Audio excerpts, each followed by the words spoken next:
Quick Start Real Estate School is our staple event. It is our basic training. It is where people actually learn the art of buying and selling houses without using their money or credit. And it's the beginning of the training, but it's the training that actually launches careers, because they can leave that training and go out and start doing deals immediately. And then, of course, if they want, they can grab one of our mentors to help them for 6 months and lead them step by step through the process of getting checks. It's quite an intense event. I mean, it's 4 days long, and it's long hours because we don't end until 7:30 on the first night. But the last thing that happens on that first night is that we actually call live sellers. I mean, you hear both sides of the conversations on the phone, and we have some of our mentors call these sellers from leads that the students brought in. And of course, we have a daily feed of these leads into their Gold Club site every day, so we actually get the leads for them, call them for them, so they can bring them to class. Now when they bring them to class, our mentors get on the phone and create some deals.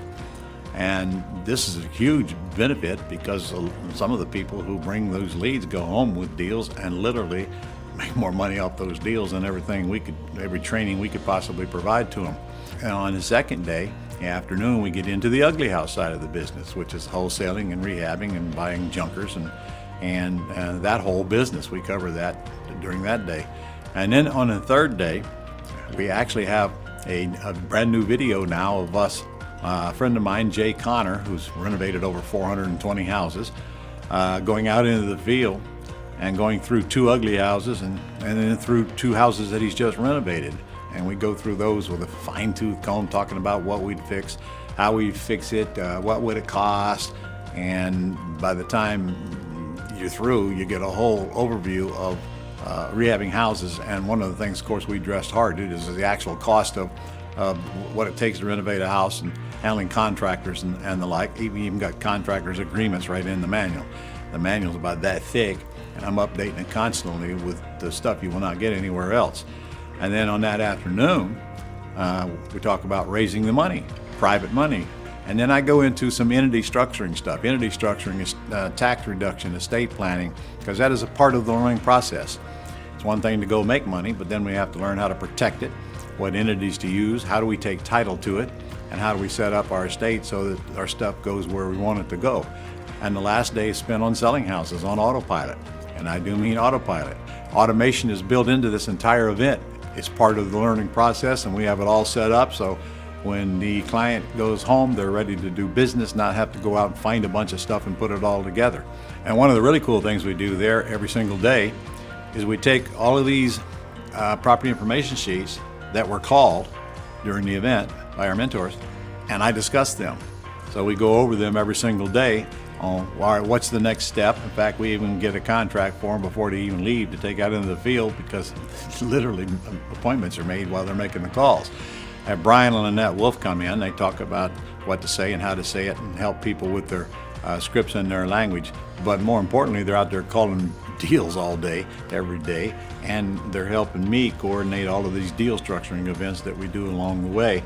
This is a couple that actually does the business and does it at a high pace in their city in Phoenix, Arizona. And I've been working with them for the past 17 years when they came into Planet Ron. Then I also have Jay Connor, who comes from North Carolina and done well over 420 rehabs, but he's also the expert on getting private money from individuals, not from loan sharks. Jay helps me throughout the event as well, and they sit down with students and they work with them and they help them overcome any issues that they have, and they give them guidance and how to build their business. And both of them have been with me long term as part of the event. You know, one of the biggest things that people get out of this is they build a big old network of nationwide relationships, because people come from all over the country when we do this live, and they get to know each other and they grab each other's information, and that creates relationships that go on for years and years and years. I've seen it happen over and over. Plus, you know, if I want somebody in LA and I live in Jacksonville, I build my list, and now I can call on that list whenever I need to. And frankly, the students get as much from the other students as they get from the teachers, because some of the people in the room are doing deals, they're doing business. Because we let people come back for free to this event as many times as they want for the first year, and very inexpensive even after that. So there's a lot of good quality people. I'm constantly updating the content of this event because things change, technology changes. And I think one of the biggest benefits is the students bring stuff to me. I learn as much from them as they learn from me. And as I learn it, I add it to the content of the class. And frankly, one of the biggest benefits of people coming to a live event is that they get to sit around and talk to the other people. And the other one is that I have full attention the whole time, and I never know what you're doing when you're watching virtual. I don't know what you're doing behind that. And we can't have any fun. I can't tell jokes because I can't hear anybody laughing. We've discovered that people learn 3 times more at a live event, and they'll have a whole lot more fun at a live event than they will ever have at a virtual event. But going forward, we will still be doing virtual events, and we'll have live events mixed in. And the good news is that once you attend a virtual event, you can come to a live event at no charge, and vice versa. So you actually can get to experience them both, and you don't have to wait for a live event to come up. There's just a couple of things that one has to learn to crack the code to really turn this machine on and grow it as fast as they want to grow it. And frankly, you're not ever going to believe how much money can be made in real estate until you come spend 4 days with the old guy.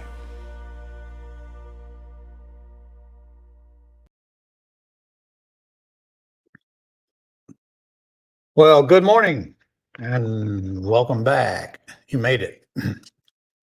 I congratulate you for being on time, which 2/3 of the folks that are watching are not. So, you're the good third part that's on time, especially when we start at noon. You got to ask, golly, why are you late? Well, maybe they're living in the West Coast or whatever, but gee whiz, it's 9 o'clock there. That's, some would say, the middle of the working day. All right, well, we got a lot to cover today. One thing that I want to tell you about is that we've had some discussions based on your comments yesterday, and we are going to give you the link to download these PowerPoints.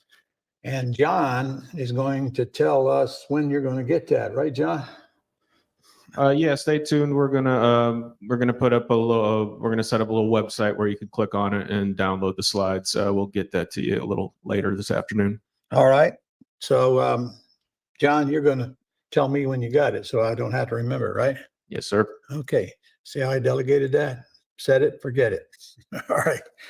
Okay. Well, let's get going then. Ron, we did have just a couple of questions. All right, shoot.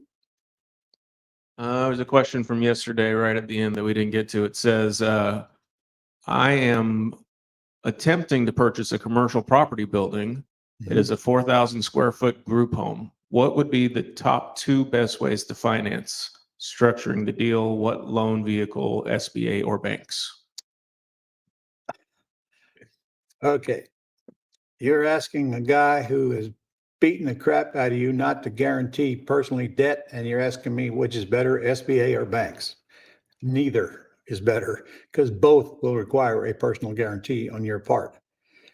I can teach it, I can say it, I can keep saying it, but I understand some folks are just going to go out there and do what they want to do regardless of what I say. But I'm telling you, you're going to learn the same lessons that I've learned.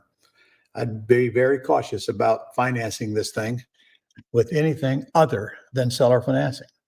And to be honest, if the sellers won't finance it, I'll move on and find another one somewhere else, if that's the business you want to be in. The fact that you have to sign a note to buy this property is all the reason I need to kill the deal if you have to. That's how strongly I feel about don't guarantee debt. It just gets worse. And every time you go guarantee a loan, you just dig the hole deeper and deeper and deeper and deeper. Learn to operate without guaranteeing debt. And if you haven't been to my Quick Start School, get to my Quick Start School. You're about to make a mistake that could cost you many, many times the tuition to get into that event. No grouch monitor, John? Huh? Okay, good. Next question. Sorry, it takes me a second to get to the grouch monitor. That's okay. You don't have to get there. All right. Chris says your original ad said 49 fatal mistakes. Did you make fewer mistakes than you thought? No, I just got to 32 and said that's enough, and that's probably more than they can stand anyway. So I just quit.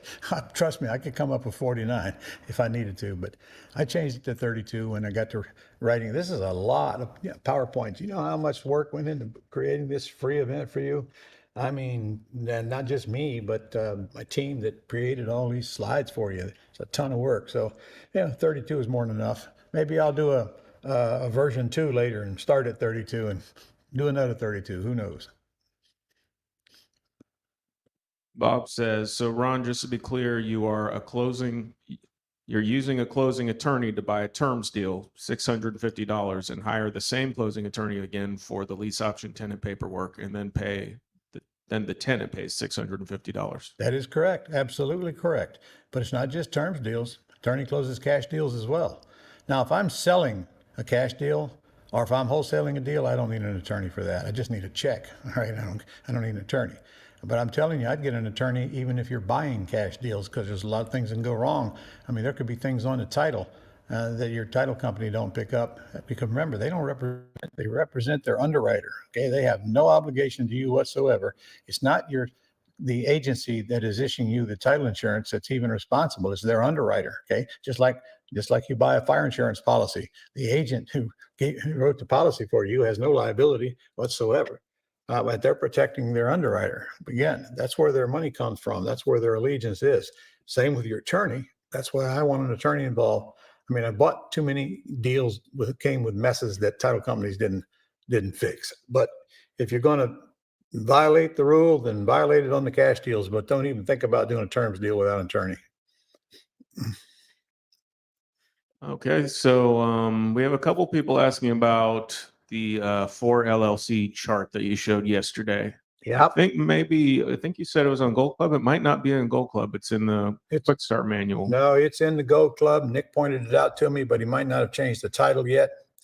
All right, I'll get the team to find it and we'll post it in the comments. Because I saw it myself. I know it's in there. It's just got a crappy title on it. And he told me he'd change it to 4 LLCs, but he's on vacation. He apparently didn't get it done before he left. But hey, that just means you got to go through all the stuff that's on the Gold Club. That's all. It won't take you more than 2-3 weeks go through all the stuff. But there's so many agreements on there, and there's so many other things. I mean, I know there's one section on there alone. It's got something like 593 business letters of all types, and but the 4 LLCs it's not in a category of its own. It's under entity structuring stuff. I just don't remember exactly how to get to it. See if we can find out before the day's over. If you'll text Nick, he knows. Okay. Okay. HVA International says, regarding doing debt-related deals in a solo 401k, since the only employees can be husband and wife, can I hire a PA from an employment agency instead of hiring the PA directly to stay within the guidelines? Well, here's the problem with hiring anybody if you're going to do a solo 401k. If you have employees, you're not going to qualify for a solo 401k. And that's I can't have one because I got global employees. And it doesn't make any difference what entity your employees are employed by if you control those entities. So if you really want to do this, all you have to do is set up an entity that you do not control that would employ your personal assistant, and then you would comply with the solo 401k rules. And, when you set up an entity that you don't control, that doesn't mean it has to make a lot of money. So the fact you don't control it, who cares? I mean, it's not that big a deal. So, and that means you and your wife, somebody else, has to have 51% or more ownership of it. Doesn't matter if it doesn't own anything. In fact, when I think about it, that could even be D. See, there's no real reason for you to have to own D. D's never going to own any assets. So why couldn't it have a company that hasn't? I mean, why couldn't it have couldn't you get a check? If you want to do that, you get a checkbook for D and just make D employee APA that services your other entities. Okay, Jerry says private lenders are owner finance. Where is the question, Jerry? I don't know. I thought maybe he was asking which one's better. For what? Jerry, owner financing is the absolute best kind of financing. Private lenders are only going to be used when you got a probably an ugly house that you can get it way below market value after repaired. You don't use private lenders in most terms deals unless you got a lot of equity in the deal. Sometimes private lenders are used to raise down payment and maybe some repair costs, but still, you do not want to exceed 70% of the total value if you do that. But that's the first mortgage and the private loan combined. Private money is more normally used to close on deals, pay cash, rehab them, and then sell them. Okay, looks like that's all the questions. Okay. All right, well, John, let's get started on mistake number 17. We're halfway home. All right. You can't please everyone. In fact, if you are pleasing everyone, you're probably not doing much because the more you do, the more people you're not going to please. And trust me, the problem is not you, it's them. Take care of the people who take care of you, and you won't care what the rest of the world thinks or says.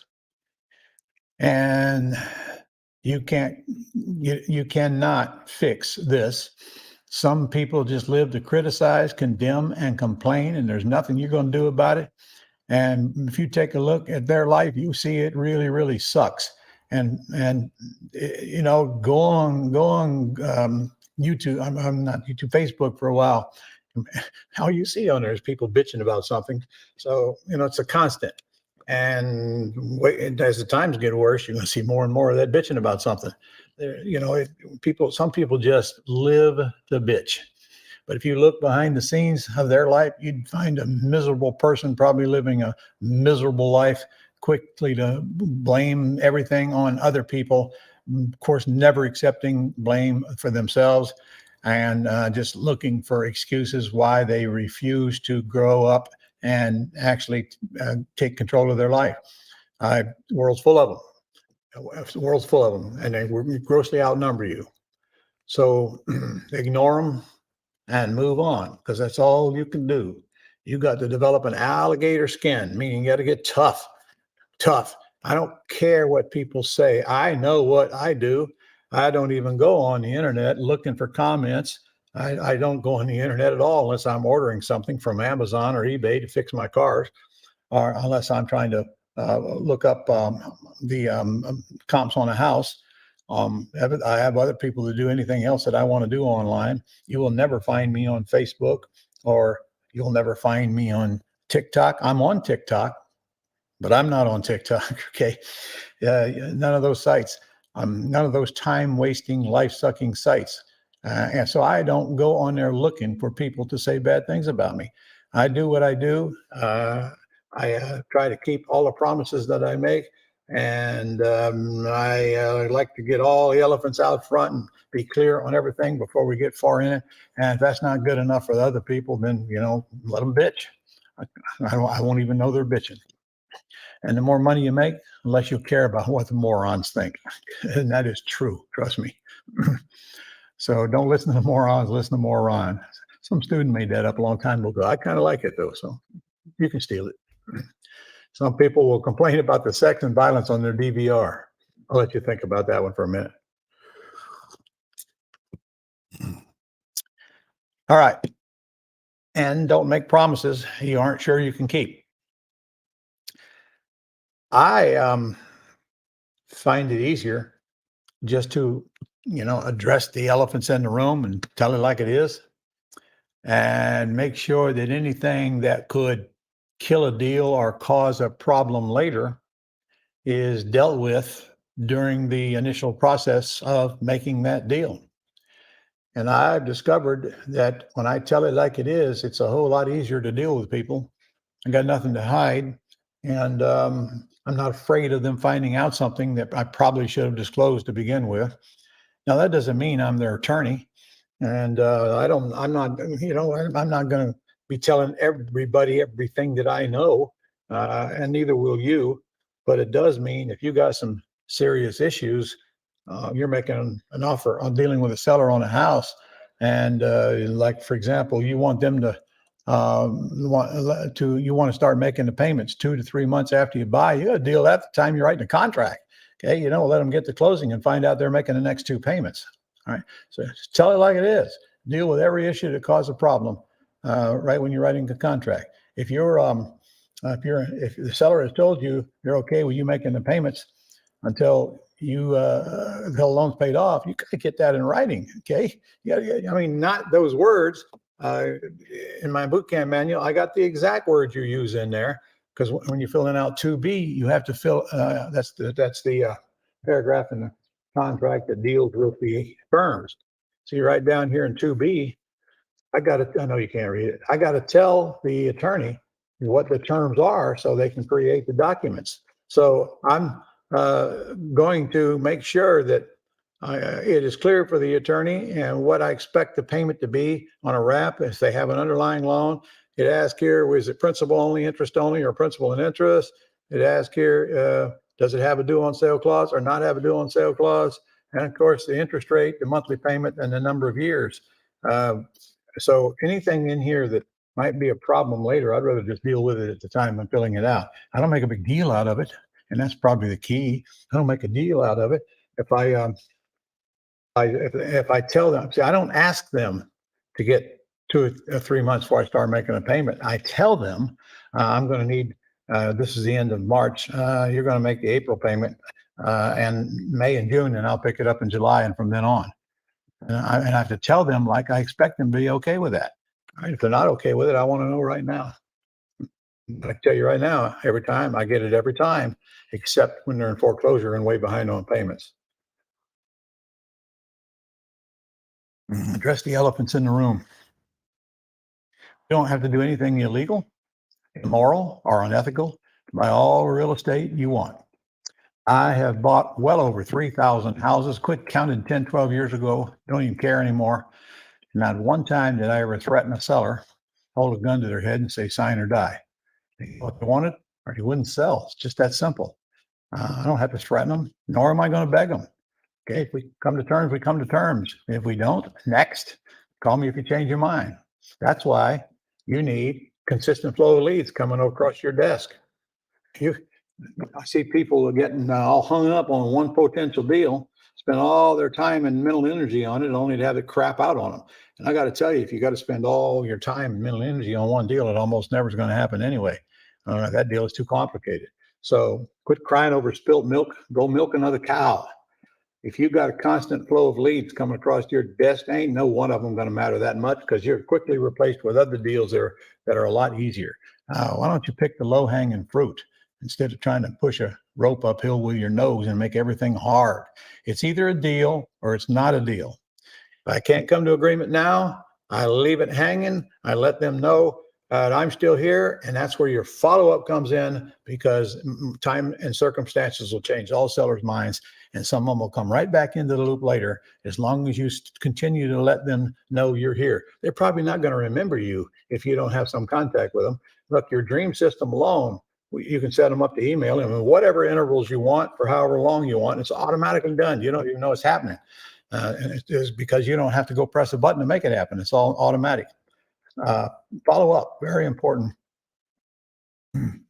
Address the elephants in the room and clear the path ahead. When you get through working with that seller and negotiating that contract, you should feel very good about how the relationship has gone so far, and not have to be thinking about, I wonder if they're going to find out. Don't leave without making sure nothing else for them to find out. Okay. Ignoring them leads to failed closings and pissed off sellers and buyers. You can't wait till you get to the closing to disclose stuff that they should have known before they got there. Now, again, please don't overanalyze what I just said. I'm not telling you. I only tell them anything that I think could be a problem with our deal the way it is structured now. Okay, I'm not their attorney, so it's not my job to tell them everything that could possibly go wrong. It's my job just to make sure that we're clear on what my offer is, and we don't have issues with it. The longer you talk, less chance you have to win. Shut up. Okay, it don't take that long to negotiate these deals. So let's go back to the process. First, lead comes in. Okay, lead is answered by PATLive. PATLive sends it to you, then you forward it to our VA to make the call and get the property information sheet. All right. You have nothing to do with that until you forward that lead. Here comes the property information sheet, probably posted on your dream site. because once they post it on there, it stays on there till you take it off all the way through the process. You can look on there and you can see, have they been contacted yet? How many attempts have been made to contact them? Because we're only going to make 3. And then it's up to you to take that lead and contact them if we can't get through to them. And by the way, what you do is you take the leads they can't go through to, and you text them and you tell them, I'm interested in buying your house. I've been trying to reach you and can't reach you. Could you contact me, please? You'll be surprised how many people will text you but will not pick up the telephone. They text. 95% of the texts get open and read, and it is the number one response media in the world today is text. Text them if you can't reach them by phone, and then I'd put a text in the follow-up series as well to remind you, hey, I'm still here if you haven't sold your house yet. Boom, boom, boom. All right, so you need a multimedia follow-up. Emails, text, letters, phone calls. Number 19, you give up too soon. You got to know, as a teacher in this industry who teaches thousands of students, who's made an awful lot of millionaires, the thing that hurts the most is people coming in, they get the education, they go out and piddle around for a little while. The seas don't open. Moses and the Philistines don't walk across the sea, and earth shattering things aren't happening. And then next time somebody says you can't do that here, or it won't work here, or it's a scam or whatever, they must be right. I'm going to quit and go do something else. Well, if you can't get rid of that attitude, I guess probably the most important thing you ought to do is don't give up your day job, because you ain't going to last long in business. Successful entrepreneurs in any business keep moving forward until they succeed. Now, I can't honestly say that moving forward until you succeed is going to make you succeed, because, some businesses should be closed and some should have never been started from the get-go. So that doesn't mean you're doing the right thing. So in other words, even if you succeed at that business, that doesn't mean that you've won. It just means you hung in there long enough to at least make the business make you some money. But you ought to write this down. Taking notes this morning, are you? Okay. If your business can't make you rich, why on earth do you want it? It takes the same amount of your time and thinking to do something that'll make you wealthy as it does to do something that lets you swap hours for dollars every day. In other words, is your business a golden turd, or is it worth doing? Most businesses are a golden turd.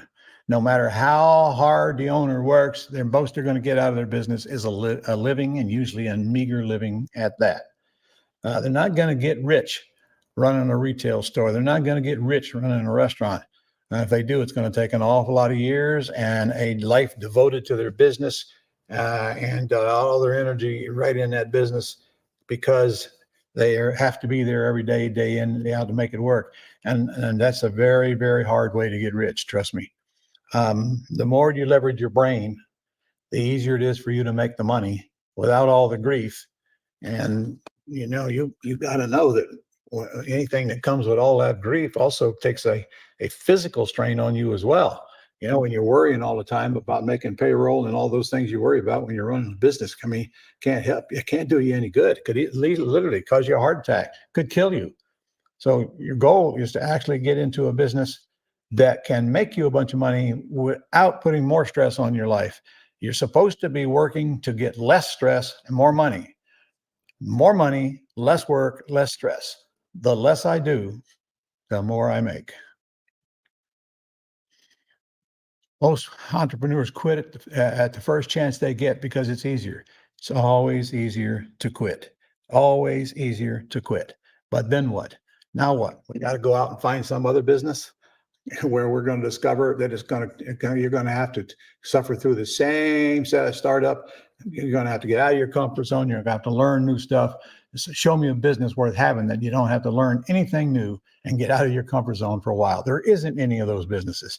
So all you're doing is jumping from one shiny object to another, which is very easy to do in this day with all these things coming at you. And, I like the looks of that. I think I like that better than this. Bounce around. Next thing you know, 10 years have gone by and you've accomplished absolutely nothing except chasing shiny objects.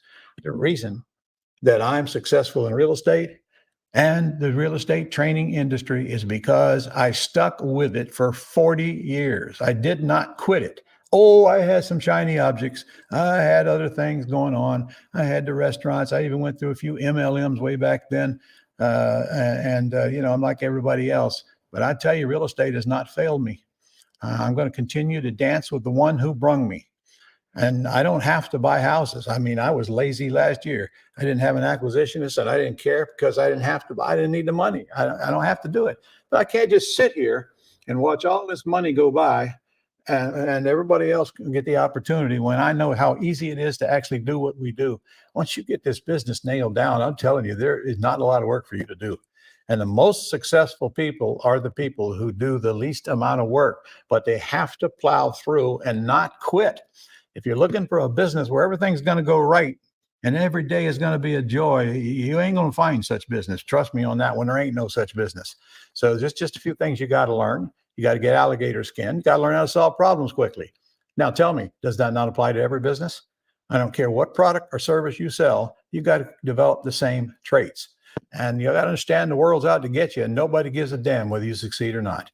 In fact, they would just as soon you fail miserably so they can waller in self-pity with you down in a gutter and blaming their failure on everything except the real cause of it, which is you, which is me.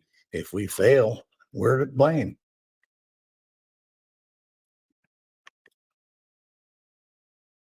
Takes grit to succeed in business. Got to grow a backbone. And you got to know everyone is lying to you. Everyone will not keep their promises to you. And the whole world is full of crap. Now, I know not everybody's going to lie to you. Not everybody's trying to cheat you. But you have to assume they are and not make your decisions based on what people tell you they're going to do. They'd actually do, because most of the time they will not. We live in a society today where a broken promise don't mean anything. Well, it still means a lot to me. I don't want to break my promises. In fact, Tish will tell you, my personal assistant, her whole job is keeping my promises. That's why she's there, keep my promises and keep me straight. So if you persist until you succeed, literally 3 to 5 years of working at this business can set you up for life, and maybe even less if you really get. Of course, I can tell you right now, if you get the business up and rolling, you ain't going to quit in 3 to 5 years because it's just too easy. It's too much wealth, too much cash flow that builds with every property you buy, and there's too little work involved in it for you, and you ain't going to want to quit. You're going to want to keep doing it because you're not doing much. In fact, some days I say to myself, I don't deserve this money. I really ain't earning it. And sometimes I even think, well, maybe I don't give this money back. But trust me, that thought goes away very quickly. All right. Your whole goal, remember, is to get to the point to where the money's coming in and you don't have to show up for work and everything is done by somebody else, but you are still controlling the machine. You're still the engineer driving the train. If you can't make real estate investing work, I don't know what business you're going to make work, because the truth is they all got similar problems. All right? You got to get out of your comfort zone. You got to learn stuff that you haven't learned before. You got to be willing to push forward and not give up every time some doofus tells you that you're making a mistake. So when you start thinking of quitting, ask yourself this: is anyone else in my city doing well in real estate? And you know what WWRD means, I hope. Okay. Ask yourself, what would Ron do? In fact, you might want to put that on a big poster and hang it up on the wall where you do your business at home. WWRD. Huh? And you have me looking over your shoulder all the time. If the answer is yes, and you know it is, you better start asking yourself, what's wrong with me? How come they're doing it and I'm not doing it? What makes them so special? They ain't that smart. And the truth is, they're not. It's just that they're doing things that you decided that you don't want to do yet. And a lot of people are making a lot of money in real estate doing everything wrong, screwing up everything. Still make the money, at least short term. I would prefer you build a long-term business. Make sure everything is legal. Make sure you're documented. Make sure you don't make promises you can't keep, and make sure you would, take care of the people who take care of you. Get up, grow up, and move up. Leaders don't make excuses; they make shit happen, and that's true. And by the way, if you're running a business and you're not making things happen, who do you think is going to make happen? Nobody. Because if you can't make it happen and you own the business, your employees sure ain't going to make it happen for you. In other words, you got to lead, not make excuses. You can either think or you can labor for those who think. Might want to write that one down. That's going to take some thought process. You can either think or you can labor for those who think. Now, we can't have everybody being business owners. We don't have anybody to work within the business. But, that's never going to happen anyway. And going forward, you should be thinking about what's going to happen in the next few years to our economy, and how's that going to affect me? Well, I'll tell you, the worse the economy gets, the better the real estate business is from a real estate investor point of view, not from a realtor point of view. The worse the economy is, the higher the interest rates are, the better it is for us. The higher the inflation is, the better it is for us. I don't want this inflation, and I don't want the economy to take a dip. But I know that as a real estate investor, if it does, that's going to make sellers way more motivated to sell. This time of having buyers standing in line for a block trying to get into your house to overpay for it is over. Of course, there's still some hot areas in the country, but not for long. And sellers are gradually getting the word that maybe my house isn't so special. Maybe I'm not going to get more than my asking price for it, and so forth and so on. So as time goes on, it would probably behoove you to get as many smarts as you can on how to operate this business so you can take advantage of the onslaught of opportunity coming up. Folks, I've been through 7 cycles now, 7, with 2008 being the worst. None of those days, none of those years stopped me from buying houses. People are always going to want houses, no matter what's going on around them. People got to have a place to live. They're always going to want to buy, and people are always going to want to sell. And of course, the worse the economy gets, it don't take a rocket scientist to know that more sellers are going to be desperate to get out. They can't afford the house anymore. And of course, we've always had a market where we got all the buyers we want because they don't have to qualify at a bank. So you tell me, as we go forward, will there be more people that can qualify or less people that can qualify? And you know the answer. Less people, a lot less people. Just the interest rate alone is going to keep a lot of people from buying a house. Already has. It's already, read the news. You can see that it's already starting to slide. Of course, there's still some hot areas out there. Okay. But I can tell you, when we had this real sharp increase in appreciation over the last couple of years, we're already losing some of that in many areas. In fact, I read an article. Let's see, it was Austin, Texas, and 2 California cities and 2 other cities I can't remember. Phoenix was one of them. The values have already dropped 26% over last year. And all that means is that the huge increase that they had, 26% of that went away. That's all that means. So, it's just a slight correction. So what if you had a business that you never had to go to the bank and borrow money? You never had to guarantee a loan. You never had to go to bed wondering if you can make that payment or that loan or not. You can buy all of the assets you want, and as time goes on, that gets easier and easier. and keep those assets that do not have any of your money in them or any liability on them. And yet every one of those assets is a business all in its own, generating income for you for years and years to come, and a boatload of cash up front.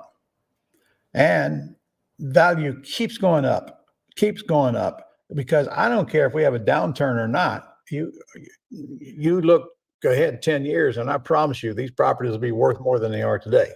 Even if they go down, they're going to come right back up. Real estate has been appreciating as long as you and I have been alive, and it will continue to appreciate long after we're gone. But it might take some dips in the middle, just like stocks. So, think about how this business compares to other businesses. Think about a retail store. Think about a restaurant. Where's the wealth there? All they can get out of it is whatever cash flow. There's no appreciation. There's very little depreciation. There's probably very little cash flow. There's a lot of risk. There's personally guaranteed debt and a mountain of crap that they have to go through to operate the restaurant. Same with any retail store. Show me a brick and mortar business that comes close to comparing to real estate. In fact, show me any business that comes close to comparing to real estate. We have these huge transaction values, these big paydays, and this very small overhead. And there's not that much for you to learn. Oh, you'll be learning probably for the rest of your life. But in order to get your system up and running and start getting deals flowing in, it's not that much for you to learn. And once you got it, you got it. And you got it for life. Okay. I learned how to run a restaurant. So what? I ain't never going to use that education. But you will always be using your real estate education, because you can't get through this world without it. You're either going to live in it, or you're going to work in it. And when you die, they're going to bury you under it or spread you over it. So you might as well learn all you can about real estate, because you're with it for eternity, right? And quit letting people try to talk you out of doing this business.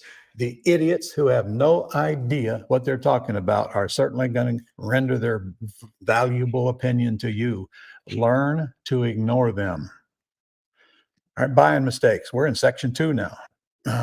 Wow, are we just now getting to section 2? I guess we are. Two key ingredients to the house business. Now, I wonder what they would be. Let's see. I think they are generating quality leads and mastering the closing call. I tell you right now, and I mean it, once you crack the code on these two things, you're about 80% there, because the rest of this is very easy. Generating quality leads means you got a constant supply of sellers who need to sell. Now, look, I told you yesterday that we just cranked it back up. I couldn't make myself settle on it any longer, so we cranked it back up first of the year. I found a virtual assistant. an acquisitionist. During my everyday activities, I spotted somebody that I think had the ingredients that we need for a good acquisitionist, and I was right. He's doing a great job. I put him to work, so that put me to work. Put me to work, putting him to work. Okay. I don't really go to the houses. I will go into a few, but he was already experienced enough to get on the phone and make the phone call. Wasn't scared of what people say. And of course, he's been trained in my boot camp, and I'm training a little as long as we go through the process of actually doing deals. He's getting a very good, valuable training.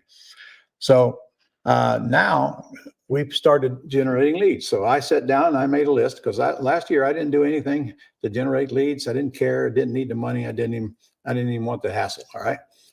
So this year I've made up my mind. I'm going to go buy a boatload of houses.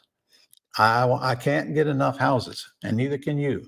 None of them will have personally guaranteed debt, and none of them will be a negative cash flow. Hello? You need all of those you can get. You need to go buy millions of dollars worth of those houses, as long as it's non-recourse debt. So the worst can happen is you lose the house that you have no money in and have already made a bunch of money on. Did you know that if you build your business so you can't lose, you can't lose? But you'll keep thinking of ways, won't you? Especially you thinker brains, right? What if all this stuff I'm worried about ever happens? Well, frankly, it never will. But even if it does, it ain't no big deal, because there is no problem in this business you can't easily fix. And especially if you can get some help from folks that are been there and done that. We call those mentors. And incidentally, your mentors communicate with me on a regular basis with things that they don't know or complicated contracts. And I review all the closing documents. I don't want you to close the deal without me reviewing. I'll find stuff most likely that even your mentors missed because, you know, I've been at it for 41 years. It's hard to replace. My fact, what's the date today? What's the date today? March what? 16th. I just realized March the 12th was my 41st anniversary. We should have had a party. But now too late. You're right. 41 years at this. Holy smokes.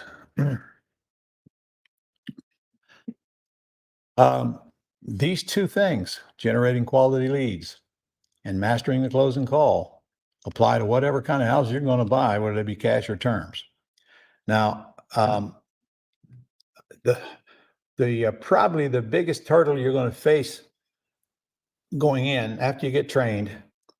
I mean, I'm giving you the scripts. I'm going to drop them in your lap. I'm going to go over them here in a little bit for you anyway. But after you get trained and you think you can handle that closing call, then you got to decide what it is you want to do to generate quality leads and how much you're willing to spend. All right. That's where your time delay and setup goes, because it takes time to ramp that up and figure out what's best for you. But you can't quit. Okay. You can't start on something and get a couple leads in and say, this ain't working. You don't know. You haven't given enough time to work. Just for example, doneforyou.com, Jason Drone, he'll point blank tell you it's going to take me 3 months to get you up and running and supply you with a decent amount of leads because of the work that's got to go into getting you set up and tested to generate these leads. And that's, you know, most of this stuff's going to take a little time to set up and get running. You want to do some direct mail, for example, come on, you don't decide you're going to do direct mail and get leads tomorrow. You got a time to figure out what direct mail, got a time to get it set up, and then get it in the mail and let the mail get there and let it produce. All right. So we're using quite a few, I don't know, maybe 8 different ways to generate leads right now. Some of them are going to stay, some of them are not going to stay. But remember, we got to generate the quality leads. Quality leads are sellers calling you, not people you're chasing because they have a house on the market. Thousands get into business every year and get nowhere, missing one or both of these key ingredients. If you're not generating quality leads, you're going nowhere. You're going nowhere. How could anyone expect to make money in real estate if they won't do what it takes to get leads from people who need to sell their house? Now, a lot of our customers are getting leads from the Gold Club. And these are people who advertise their houses online. All right. These are the lowest common denominator of leads. They're leads, but they're not quality leads. There's quality leads and there's quantity leads. When you get to our boot camp or quick start school, you'll see that a lot of students will bring those leads because, well, A, that's all they knew to do. They haven't been trained yet. All right. So I don't fault them for that. But even with those leads that we drop in their box and that they call the sellers on and bring the class, we still pull 9 deals out of the last boot camp that we did with something like 110 total leads, I think. And we did not get all of them on the telephone. All right. My guys go out in the hallway and they call and call and call and call. We can't get them all on the phone. So 100 leads, maybe we got a hold of 40 or 50 people. And out of that, we got 9 deals. All right. And so those are good numbers. So you cannot stop learning how to get quality leads, because that is probably the biggest key. The biggest key is not your training. The biggest key is generating quality leads. Okay. That you'll have help with if you get a mentor. And by the time you get through 6 months of mentoring, you're going to know what a quality lead is. And you're going to know, what to say and what not to say on that phone. Because one thing that I've asked them to do for you is to take a couple of your calls and critique them and work with you on fixing what's broke, which, by the way, I had to do with every single one of them. Just for the record, when you start making these closing calls, you're going to suck at it. You're going to suck. All right. We know that. So you got to work at it and work on fixing what you're doing wrong so you don't suck. I give you 14 mistakes people make on the telephone right in my boot camp. And you're going to have them in front of you when you're when you're recording your calls, your practice calls, play them back to yourself. You're looking at the mistakes. And believe me when I tell you, you cannot possibly know the mistakes you're making if you don't record that call and play it back. Okay. You cannot hear your mistakes when you're talking. You'll certainly hear them when you play it back. And you're going to need a barf bag sitting there. There's nobody, and I mean nobody, as good as at making these closing calls coming into the business. I don't care how long they've been on the phone. I don't care how long they've been selling stuff. They still got a script that they got to master, and they got to master it with confidence so that the other side doesn't feel like you're begging. Begging is the number one biggest mistake people make. They don't even know they're begging. You play these calls back to yourself, and you'll hear yourself begging. Big mistake is throwing money into marketing and wasting the leads. Okay. I told you the number one first key ingredient is generating quality leads, but common sense should tell you that if you're generating them and you don't know how to handle them after you generate them and you screw up the closing call or you don't make the call at all, then you're wasting money. Okay. You can't buy success. You have to master the closing call. And then you have to master generating quality leads. Mastering the closing call actually comes first, so that when you generate the leads, you can handle them when they come in. Guys, you don't need very many leads when you're in control of that call. Believe me when I tell you. I mean, good leads. Okay, starts with mastering the call, then generating quality leads, and the rest of it is just practice. And you generate plenty of quality leads, you're going to fall into deals by osmosis, even if you screw up the call, because you got the right kind of sellers on the other end of the phone.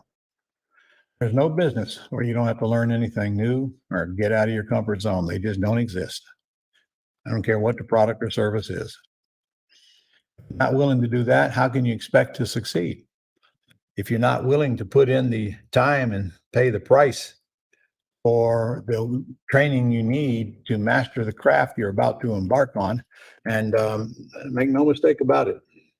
It's one thing to know how to, it's one thing to know how to cook food. If you want to run a restaurant, you want to own a restaurant, and you're the world's greatest chef, you could fall flat on your face in the restaurant business, because the biggest thing you need to learn is how to run the business. Okay. You're learning how to cook is great, but if you can't run the business, there ain't going to be anybody coming to your restaurant to eat. So when you're opening a business, you're going to have to be the restaurant manager and the cook, so to speak. So, you might be good at something, but that's the biggest thing that you got to focus on is getting people to come to the product or service that you're selling, or your product and service is worthless. The world is full of people with great products, but have no idea how to market them. So you've got just a few things to learn. If you can expect to succeed, you're going to have to master generating quality leads, which is marketing, and mastering that closing call. So with no script, you'll likely get leads, but no deals. And I've got a bunch of people walking right now. You got a bunch of leads and you haven't turned them into deals yet. Why don't you ask yourself, why? You tell me why. Why haven't you turned them into deals? Because there'll only be a couple of reasons. Number one, you're generating crap leads. Or number two, you're generating crap calls and wasting good leads. Whatever it is, fix it. Maybe it's both of them. Fix it. Get on with it. Don't use it for an excuse to quit. Because if you quit, then what? Oh, crap. Back to normal. If you wanted to be normal, you wouldn't be here. I showed you this script yesterday. And this is a script that you will use when you make the closing call.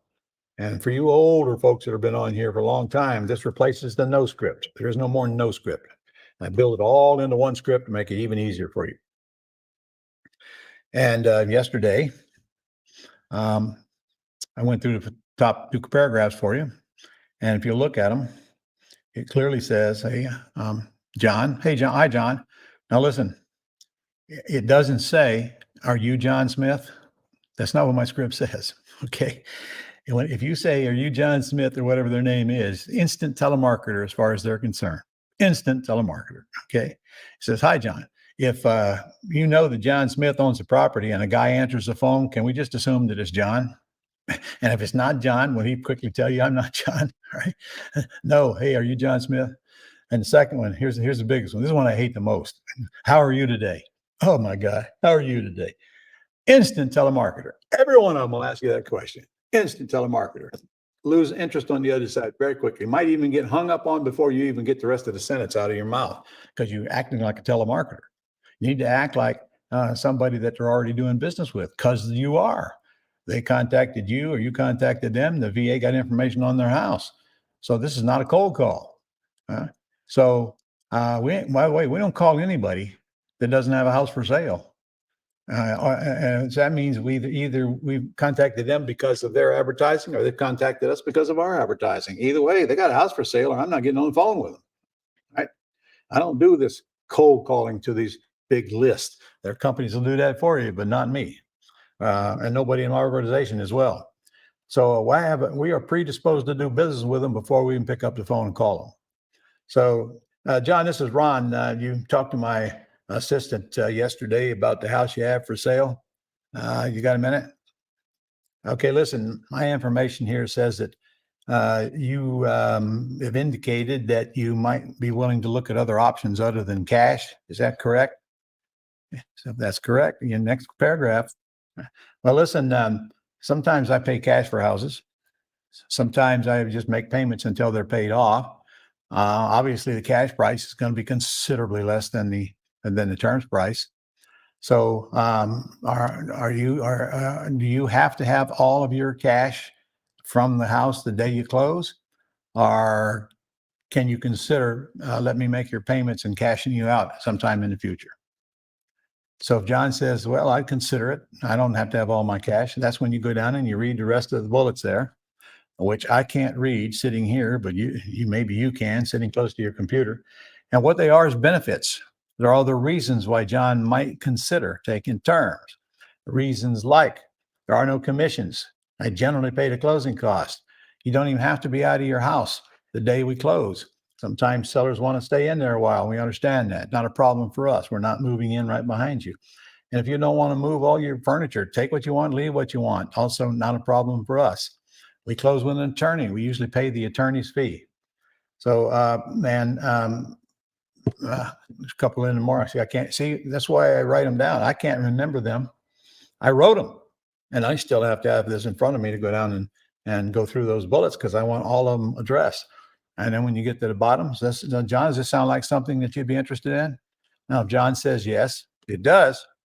And by the way, if he says no, your script tells you. Well, then, so you're saying all cash is the only way you'll sell? Yes.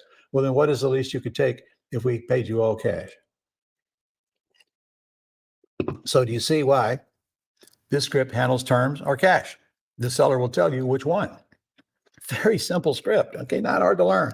And if they are positive, then you're going to go to what I call the $1 million script, which is worth more than $1 million. Okay, this script is getting deals all over this country every single day. Assuming you don't change it and you learn how to ask these questions properly and are on the offense, not the defense. We are never on the defense. Okay. If you're on the defense, you're begging. You're talking too much. You're delivering a seminar. You're getting off script. Okay. If you're on the offense, you're going to learn to ask questions. Let the seller answer the questions, and then you answer their questions with questions. All right. Here's the $1 million script. Well, John, if we can agree upon all of the terms, what is the least you could take for the house? And then it says, shut up right there. So you don't forget to do that. Shut up and wait for an answer. Okay. And then you're going to get an answer. And then you're always going to say, so John, is that the best you can do? The most powerful 7 words in the English language when it comes to getting a good number. So already John has made me an offer, in case you didn't see that here.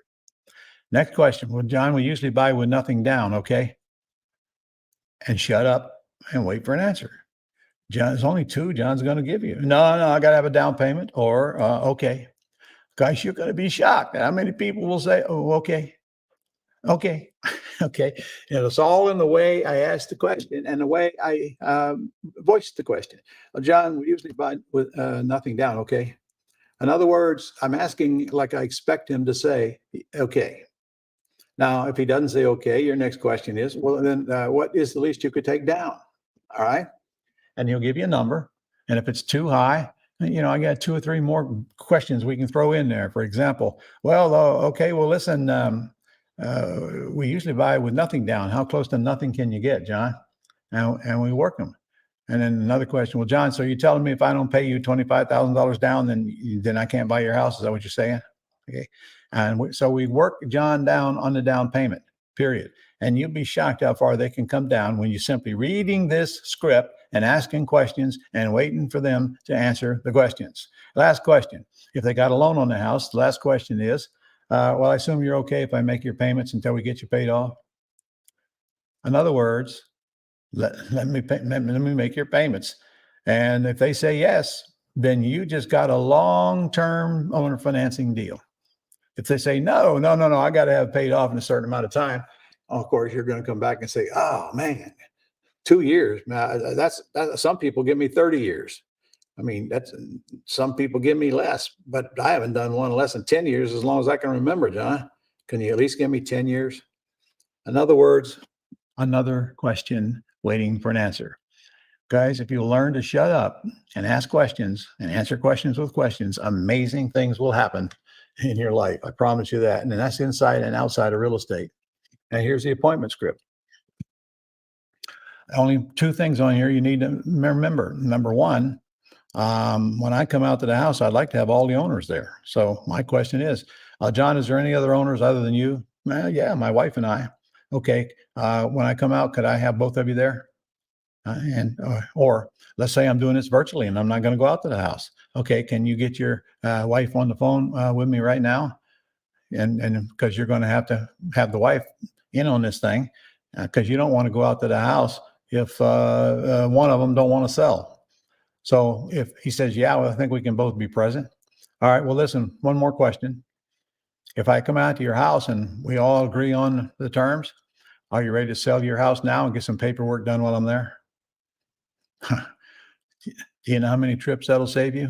Do you know how many trips I had to pay, how price I had to pay to even learn how to ask that? Because here's what's going to happen a lot of times. First, you'll go out to the house, spend all this time looking through the house and do all of that. And then you say, okay, are we ready to get an agreement going? Oh, no. I just wanted you to come out to the house and tell me what you could do. Baloney. Ain't doing that. I only did it 100 times or so before I figured out this is crazy. I want to just ask them what I need to know before I go out to the house.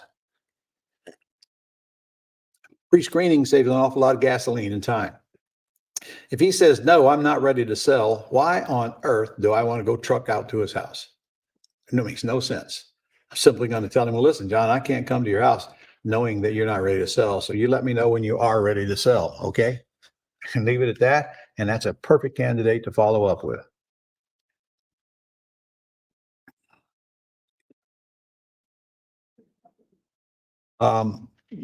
There's dozens of ways to generate quality leads. I mean, dozens of them. All right. I can't possibly go over them here, but there is some good news for you. And that is that I just did this. I just completed a 3-day course on just that, generating quality leads. And I'll tell you what I did. I took my list of vendors who will generate leads for you, multiple different types of leads and different types of sellers. Some do direct mail, some run ads on Facebook and Google, some cold call and get leads. Anyway, there's multiple different ways that they get leads, and they talk to sellers and find out that they're ready to sell before they sell these leads to you. Sometimes you pay by the lead.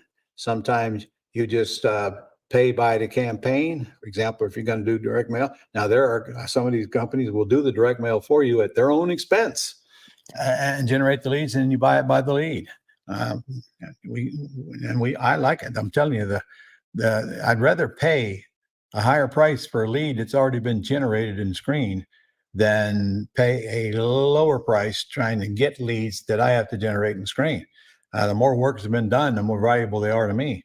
Because the more work that's been done, the more quality they are, the better chance you got to get in the deal. And I'm telling you right now, you don't need but a handful of quality leads or you're going to pop a deal. And that's where your mentor is going to be helping you as well. You're going to make the closing call to the seller, but you're going to record those closing calls and send a couple of them to your mentor and let them critique them for you. And you're going to have these 14 mistakes right in front of you. When you do that, you come to my training, and you're going to, all the answers, all the questions the sellers could ask are going to be there. So in other words, you're going to practice at fixing what is broke. And yes, it is broke. All right. I told you, ain't nobody qualified to make these calls the day they come in. They just aren't. All right. So it takes a little practice, but we're going to practice at doing the right stuff, not keep practice doing the wrong stuff. So this whole event is me interviewing the owners of these companies, what they will do, what they won't do, and what they charge. But in addition to that, I put a whole bunch of ways to generate leads in there of my own, and many of them are absolutely free, but most of them that are quality leads, you have to pay for. People who start and they got no money, they have no choice but to work the free leads and work them, even though they have to talk to more people. I mean, the deal isn't that far off. So, I mean, listen, if you had to call 40 sellers to get one deal that made you $20,000, you realize you're getting paid $500 for every phone call you make, and the seller says no. Okay. How long do these calls take? Literally, most of them 1 to 2 minutes, because many of them are going to say, no, I want all cash. So might as well get used to that. Okay. They want all cash. They want all cash. Ain't no sense in trying to read the benefits to them of owner financing. If they made up their mind, they're going to want all cash. I'm telling you, you ain't going to be on the phone with 2 minutes for most of them. But then the ones that want to talk, of course, you're going to be on the phone 10 minutes with them, most likely. But these are short phone calls.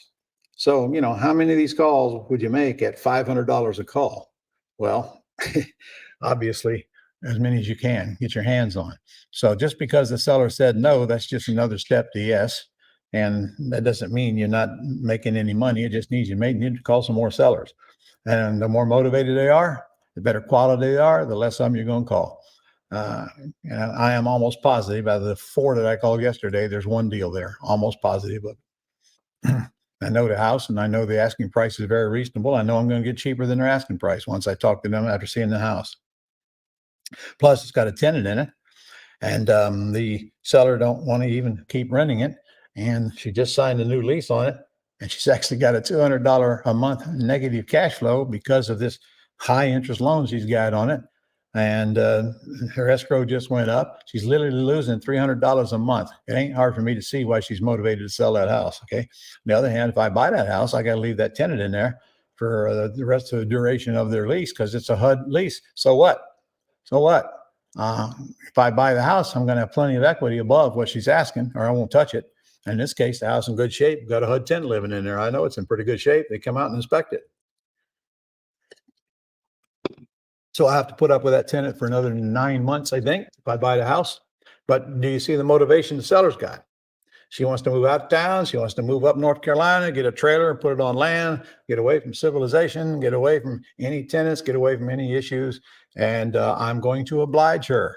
But of course, she's not going to get what she thinks she's going to get. So I'm reasonably certain I will end up buying that out. If I don't care. I'll go to the next one.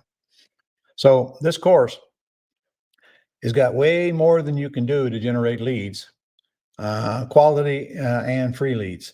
So you are definitely not going to use everything in it. What you're going to do is listen to it and pick out 2 or 3 things that you want to play with, and keep doing that until you get something that works for you. I'll tell you right now what's working well for us. I'll just give you this hint. We're having Jeff Charlton from reiprint.com do mailing for us, sequential mailing. And one of the mailings that he's doing is working really good right now is the check.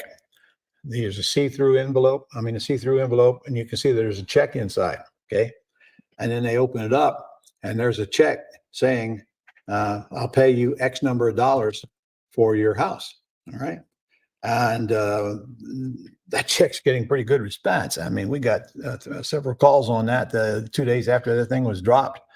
Now, at first I said, well, that's nuts. I don't know what I'm going to pay them. I ain't seen their house yet. But Then the marketing brain inside of me clicked on and said, well, you dummy, doesn't matter what you say you're going to pay them. It's how you handle a call when they call. And of course, you always say, well, that's based on the inspection of the house and so forth. So then we go right into what is the least you could take if I do buy your house, right into the script. But the point is to get them a call. All right. And they seem to be pretty motivated people. In fact, one of the houses that we bought came from that. One of the houses we have under contract right now came from that check mailer. So if you get a hold of Jeff Charlton, you tell him I sent you, and that's REI Print. I think it's reiprint.com/Ron LeGrand, isn't it? I don't know. All right, we'll look it up and tell me. So anyway, that's just one way to generate leads. So by the time you get through, you'll have more than you can do. And the second one over there is mastering the closing call. Now, what do you think that would be all about? I know, mastering the closing call. I taped that. It's an all-day seminar I did right here in the building with a live audience, and we did some practicing, and you hear the practicing. And I went over all the 14 mistakes. I went over the things the seller is going to ask you or what they could ask you, and spent the whole day getting these folks a lot better at that, mastering that call. And again, we did a lot of practicing as well. That course is $14.97, and the leads course is $14.97, but you're not going to pay that if you want them. You can buy today, you can get both of them for $9.97 or $5.97 each by calling the 800 number. And I'm telling you right now, that's today, right? Because you're here. These things were just taped last month. These are all brand new courses. And guess what? You Gold Club members, you can use up to 50 points per course. So if you were to get both of them, you could use 100 points. That's $100 off right there. $100 off. Now you're down to $8.97, right?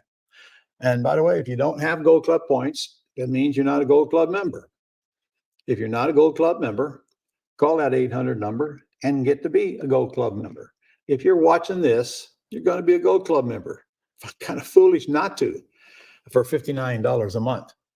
And so call the number and get to be a Gold Club member. And then, well, you're not going to get, well, actually, geez, I just thought about this.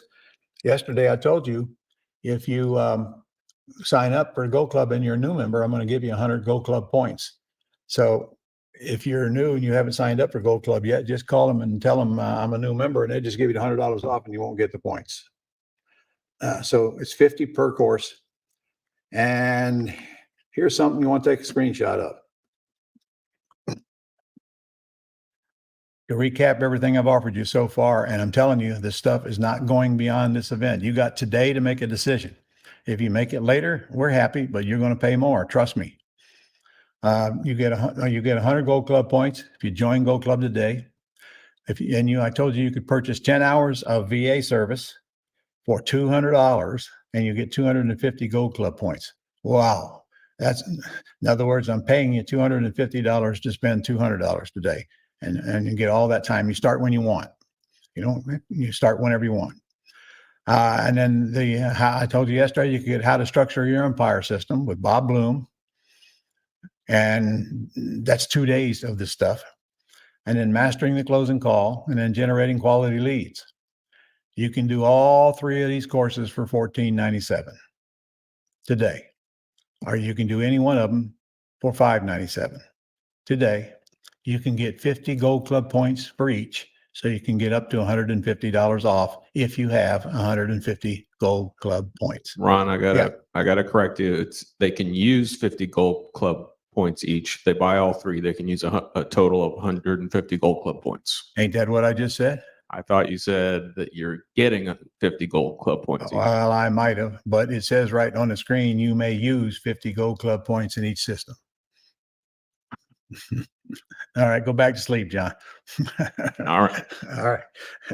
And also, I gave you a really good deal on the Quick Start School yesterday. And guys, listen, my life's going to be the same whether you register or not. Yours won't. Yours won't. This is the beginning of a whole career if you decide to make it such. Show me one successful real estate guru in this country today, and I promise you I can trace their roots right back to this event. My students are getting students out there today, and I've been doing this event since 1991. Now, of course, it constantly changes. No two of them are alike. But if you're really interested in getting into this business, you got to do the Quick Start School. It's the basic training. 4 long days of it. And I teach the thing. And it's ugly houses as well as pretty houses. I cover the whole gauntlet for you. And then you got way more than you need to get out there. Plus you get that manual that says, it only comes with a boot camp, is this manual with all these cool phrases that I made in and all these documents you won't get anywhere else. Okay. You can't go on Gold Club site and download the boot camp manual. The only place you're going to get it. And incidentally, when you come to the live event, we hand you a manual that thick. Okay, when you attend a virtual one, you got to either print it out or wait till you get to live to get one. And there's 270 some pages in it, so I'm not excited about printing it out. I'll tell you that. So, and you are also offered 6 months of mentoring, and there's what you got in the boot camp. I mean, if you want to take a screenshot of it, there it is, right there. You got the rest of the day to think about it. Because you can need to order to get this deal today, and you can use up to 500 Gold Club points on that if you have them. Plus, $500 off if you pay in full, for crying out loud. Put on a credit card.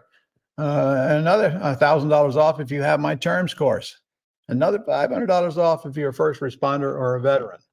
And then yesterday I told you could get a $1,200 discount. That is now $1,000 because you're past the 60 minutes I gave you yesterday. And also, if you do a terms deal next 90 days, we'll send you a check for another $1,000. Holy moly. Double guarantee, sit there 2 days, leave if you want, get all the money back, 30-day guarantee. And we don't, there's no form for you to fill out, no restocking fee, none of that crap. And then here comes mentoring. Get all these things with mentoring.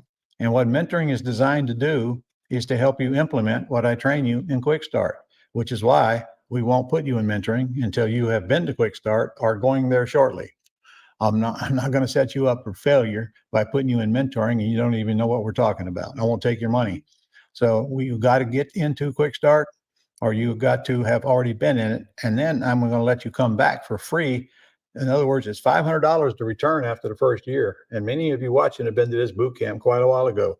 So if you want to upgrade to mentoring, we're going to waive that $500 for you. Plus, we got all that great financing for you as well. There was the numbers.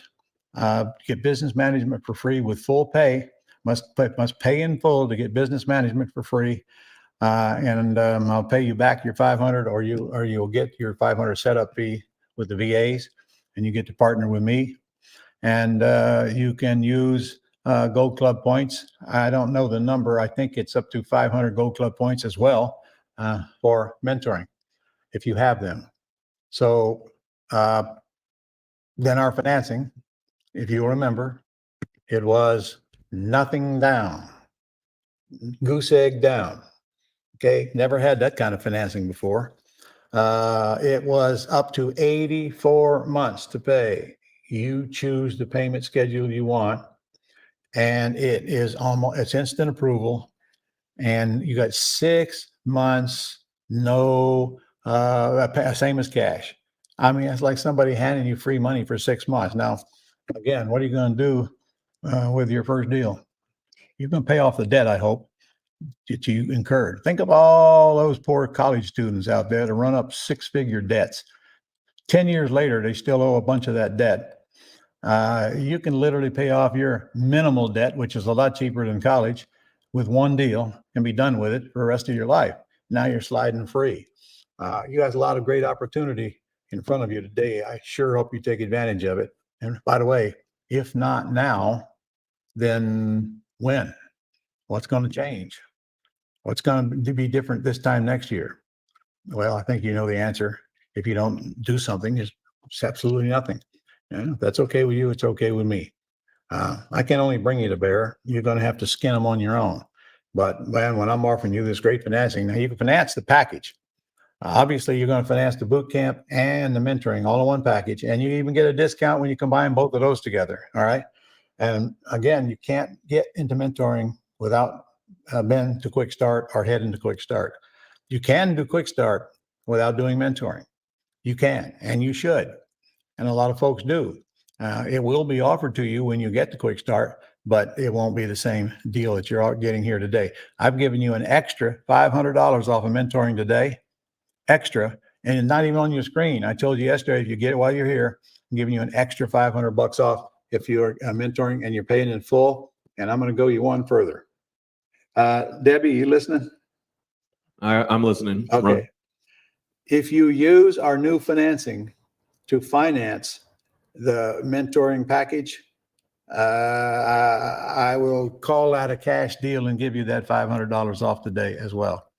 Now you won't get the $2,000 discount, but I'll give you that extra 500 even if you finance the package today. So think about it, make the call. They can pull your data up and find out what you got and what you don't got, and how many Gold Code points you have and so forth. All right, John, what do you say we take 15? All right. Deb just left to get our lunch, so Oh, she did? maybe we should do 20 instead.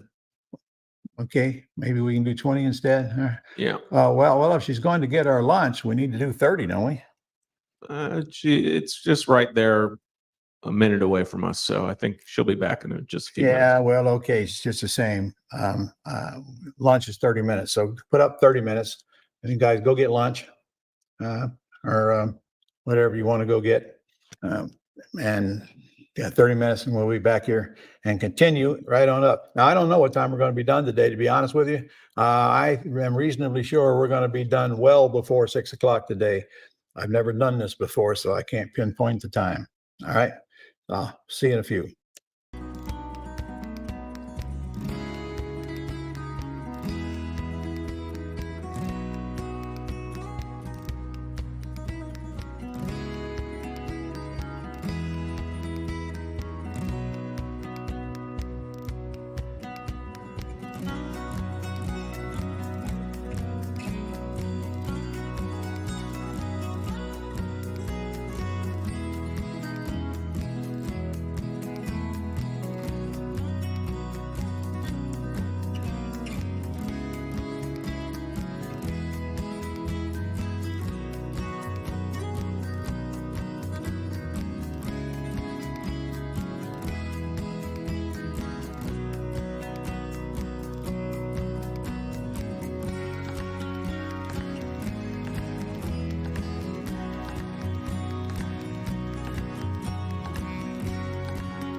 I often run across people today who don't, for some reason, don't think that they can do the business of real estate.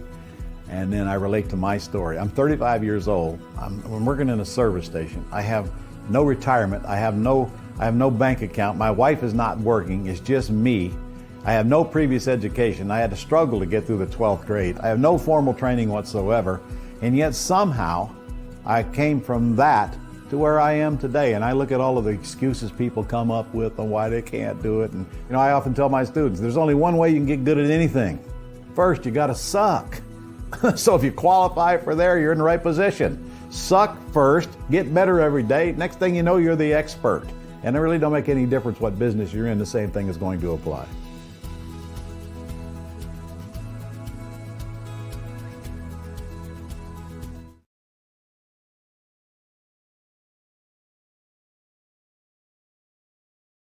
Okay, we are back, huh?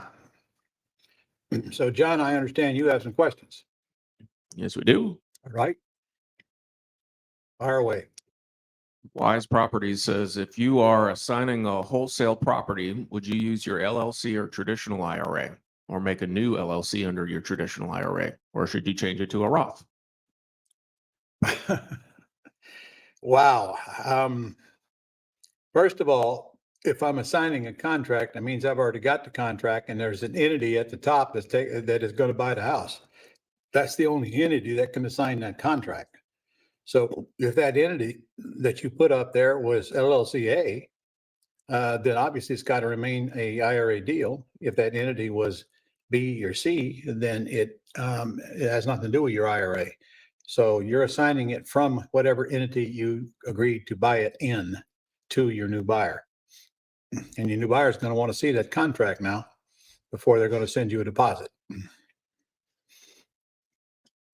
Okay, JC says, can these strategies apply to an owner-occupied property, or which of these strategies can apply to an owner-occupied property?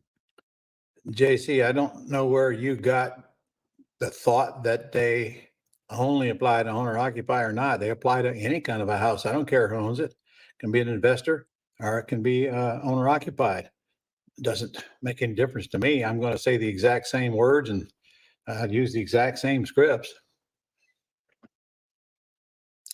Okay, to add, please, when assigning a lease option or doing wraps, do they go into a trust or C, LLC? All right. If you're taking title to a property, you should take title in a land trust or are referred to as a grantor revocable trust, period. If you're taking title to a house. So that answers the question. And now, of course, as we discussed yesterday afternoon, and now who's going to own the trust? But honestly, if you're intending to just flip it after you take title, it don't even matter because the trust agreement doesn't come into the process of the flip. But the deed shows who the trustee, who the trustee is. And that trustee is the only one that signs that deed when you're flipping it. Even that's only after title. Okay, if you're just wholesaling it, again, whatever entity you put on the contract, that entity's manager is going to have to sign the assignment of contract. Dang says, when the seller wants a 1-year balloon, is it a good idea to negotiate for longer term by pointing out the benefits mortgage pay down if the term is longer? They're not going to get the benefit of the mortgage pay down. So that's probably not a good thing to point out to them. You're getting that if you buy the house. Look, you know what? The way you're asking me that question, Dang, is immediately you're begging. I don't need to point out to them anything. I'm going to ask them the questions, and you've heard them before. We usually buy with, we usually get, some people give me up to 30 years, some somewhat less. I haven't done one less than 10 years as long as I can remember. Can you at least give me 10 years? And make sure that they know you're not even going to do it if it's a 1-year balloon. There might be an occasion where you might want to do a 1-year balloon, though, as long as you understand your exit strategies, which I'm getting to here in a little bit, because your exit will determine your entrance. Melody says, how can I get a copy of the scripts, the closing scripts and the $1 million script? They are on the Gold Club site under resources. They are in the boot camp manual for Quick Start. And Quick Start is always going to have the most updated scripts, and they have been updated. And where else you going to get them? I don't know where else you can get them other than the boot camp manual and the Go Club site. Darlene says, can I use the old closing call script? There is no old closing call script unless you're talking about the no script. And no, you're better off using this one. You'll find this one much easier than navigating with the old no script. Dang says, if we don't have VA service and the PI sheet has not been produced yet, but we do have the lead info, how do you start the screening process to get a PI sheet complete? Call them yourself and get the PI sheet filled out. I did 4 of them yesterday. I mean, it was a matter of minutes. All 4 calls were over. And one of them was a chatterbox, by the way. And since I had time to kill, I just let it sit there and chatter. But they're usually pretty short calls. Fill them out yourself. It's not that hard to fill them out. The real pain is trying to get them on the telephone. Fortunately, yesterday, I think it was about 9:30 in the morning, I called and all 4 of them picked up the phone. So I kind of got lucky. But remember, these are people that contacted me, not ones I'm chasing with a house on the internet. Chris says, are these part of the Pretty House course? She was talking about the mastering the closing call and the generating quality leads courses. No, they're not part of the terms course. Now they are. I do give them to you with the masters, but I wasn't prepared to do that today. However, I can if you want me to. In fact, I'll tell you what, John, because we got a lot of people on here that are on here for the first time. If you want to hear about our master's program today, just type in masters for us and let us see how many of you actually want to hear about it. Just put the word masters over there. And John, you can give me a report when that's done. All right. Incidentally, did you say we haven't got the link for them to go to get the PowerPoints here yet? Yeah, the team is still working on that. So if everybody hangs on, we'll get that out to you pretty soon. You guys don't let me forget that today, because if you don't get that link today, you'll never get it. All right, John, what's next? Phyllis says, if a lease option buyer does not buy in 2 years, can you renegotiate the price of the house and include it in an amendment to the first agreement? Phyllis, you certainly can, but honestly, I guess you can if you want. I don't. All right. They've already given me thousands of dollars that they wouldn't have had the keys. They've lived there for 2 years and they've been making the payments on time. I don't see any reason to upset that. I don't even tell them their options expired. I mean, they got the same agreement. Just keep collecting their rent. And I'm not going to try to squeeze more money out of them. I already got a bunch. And again, they pay me. I mean, I got nothing against them. So I'm going to give them all the time they want. As long as they live in the house, as far as I'm concerned, they can buy the house. Now, 5 years goes by. Of course, they're not going to get the price we negotiated 5 years earlier. So I'll change the price. And if the rents skyrocket like they did last couple of years, I'll raise the rent on them. But honestly, I don't think about it much. I don't even think about it. They're paying the rent on time. I basically leave them alone. And frankly, I'm one landlord that probably waits too long to raise the rents, because remember, these are tenant buyers. They're taking care of my house. So I'm not necessarily trying to get maximum dollar rent out of them. I mean, I've already got plenty of money from them. So I don't even bother them. I don't give them any kind of notice that their option is up. I just let them keep on paying the rent. Okay. Gustavo says, can you do a lease option in Texas? If so, for how long? I answered that yesterday. And the answer is 6 months, and they must get a notice before the 6-month period is up that their options expired. But that doesn't mean you can't still leave them in the house, let them keep paying rent, and do a deal with them later if they actually want to buy the house. And, I'll tell them that, because they have to be notified their option is up. So I'll say, your option is up, but if you still want to buy the house in the future, contact me, and we will certainly work it out. I hate to put in writing anywhere that'll honor our option later, because I'm just creating evidence against me if they want to challenge me later. Okay. Because it could be said that I am just trying to override the law and by giving them the same deal later.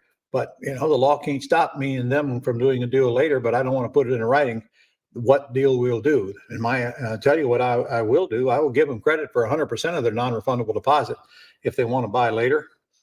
And it depends on how long later. I'll probably even sell it to it at the price that I put them in the house at. So I'm going to treat them the same, but you need to give them that option expert. Oh, excuse me, that option expiration notice by law. And you really need an attorney involved now if you're going to do lease options in Texas. Alfonso says, can you wholesale a deal where the property has a stop work order? Will the order prevent the rehabber from rehabbing the house? Certainly. Or can they have the order lifted? Certainly, that's no different than wholesaling a house that's condemned, because nobody can live in it until it's fixed.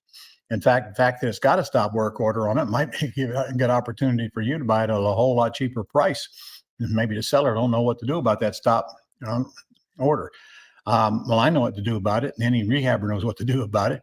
All that means is that they got to get a permit for whatever needs permitted, which they would do anyway if they're going to renovate the house, and they got to fix whatever that is broken that the city would require, which they'd have to do anyway if they're going to renovate the house.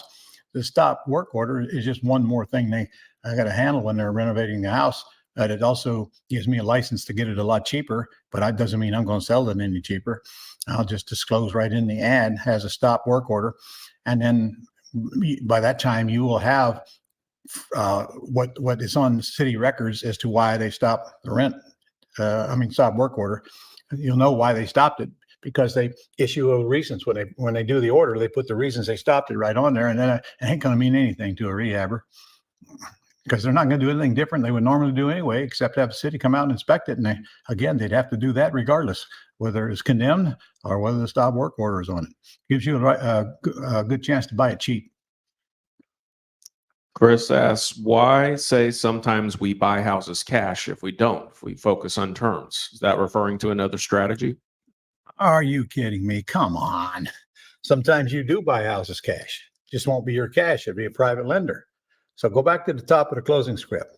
Now, sometimes we pay cash, John, and other times we make your payments until sometime in the future when you're paid off.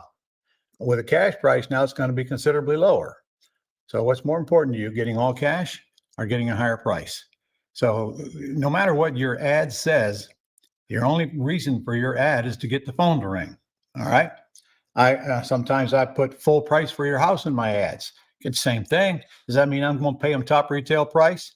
Of course not. It means full price means whatever you and I agree upon, Mr. Seller. That's all it means. But it gets the phone to ring. And that's the whole point. Get the phone to ring, and then you can handle the call. Remember I told you we send those checks out. The mail company, I think they're looking up the value online, and they're computing 75% of that, and that's what they put on the check.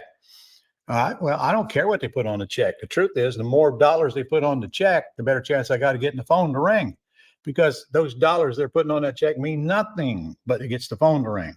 So your goal, get the phone to ring. Be prepared to handle whatever they ask you. And then you're right back to the same conversation you're going to have with any call. Russ says, what percentage of sellers who say they want all cash at first end up accepting terms? There is no possible way to answer that question because my students don't report to me their percentages of anything. And frankly, anybody can answer that question is telling you a big whopper anyway. I can only give you hours, and I haven't computed it lately, so I can't even give you hours. But again, that's going to depend on the quality of your leads.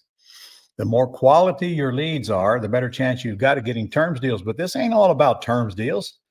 You're going to be doing cash deals. Look, you don't have to have cash to put a property under contract to buy it for cash, because you can always wholesale it. And that's what most investors are doing out there today. I had one call me yesterday.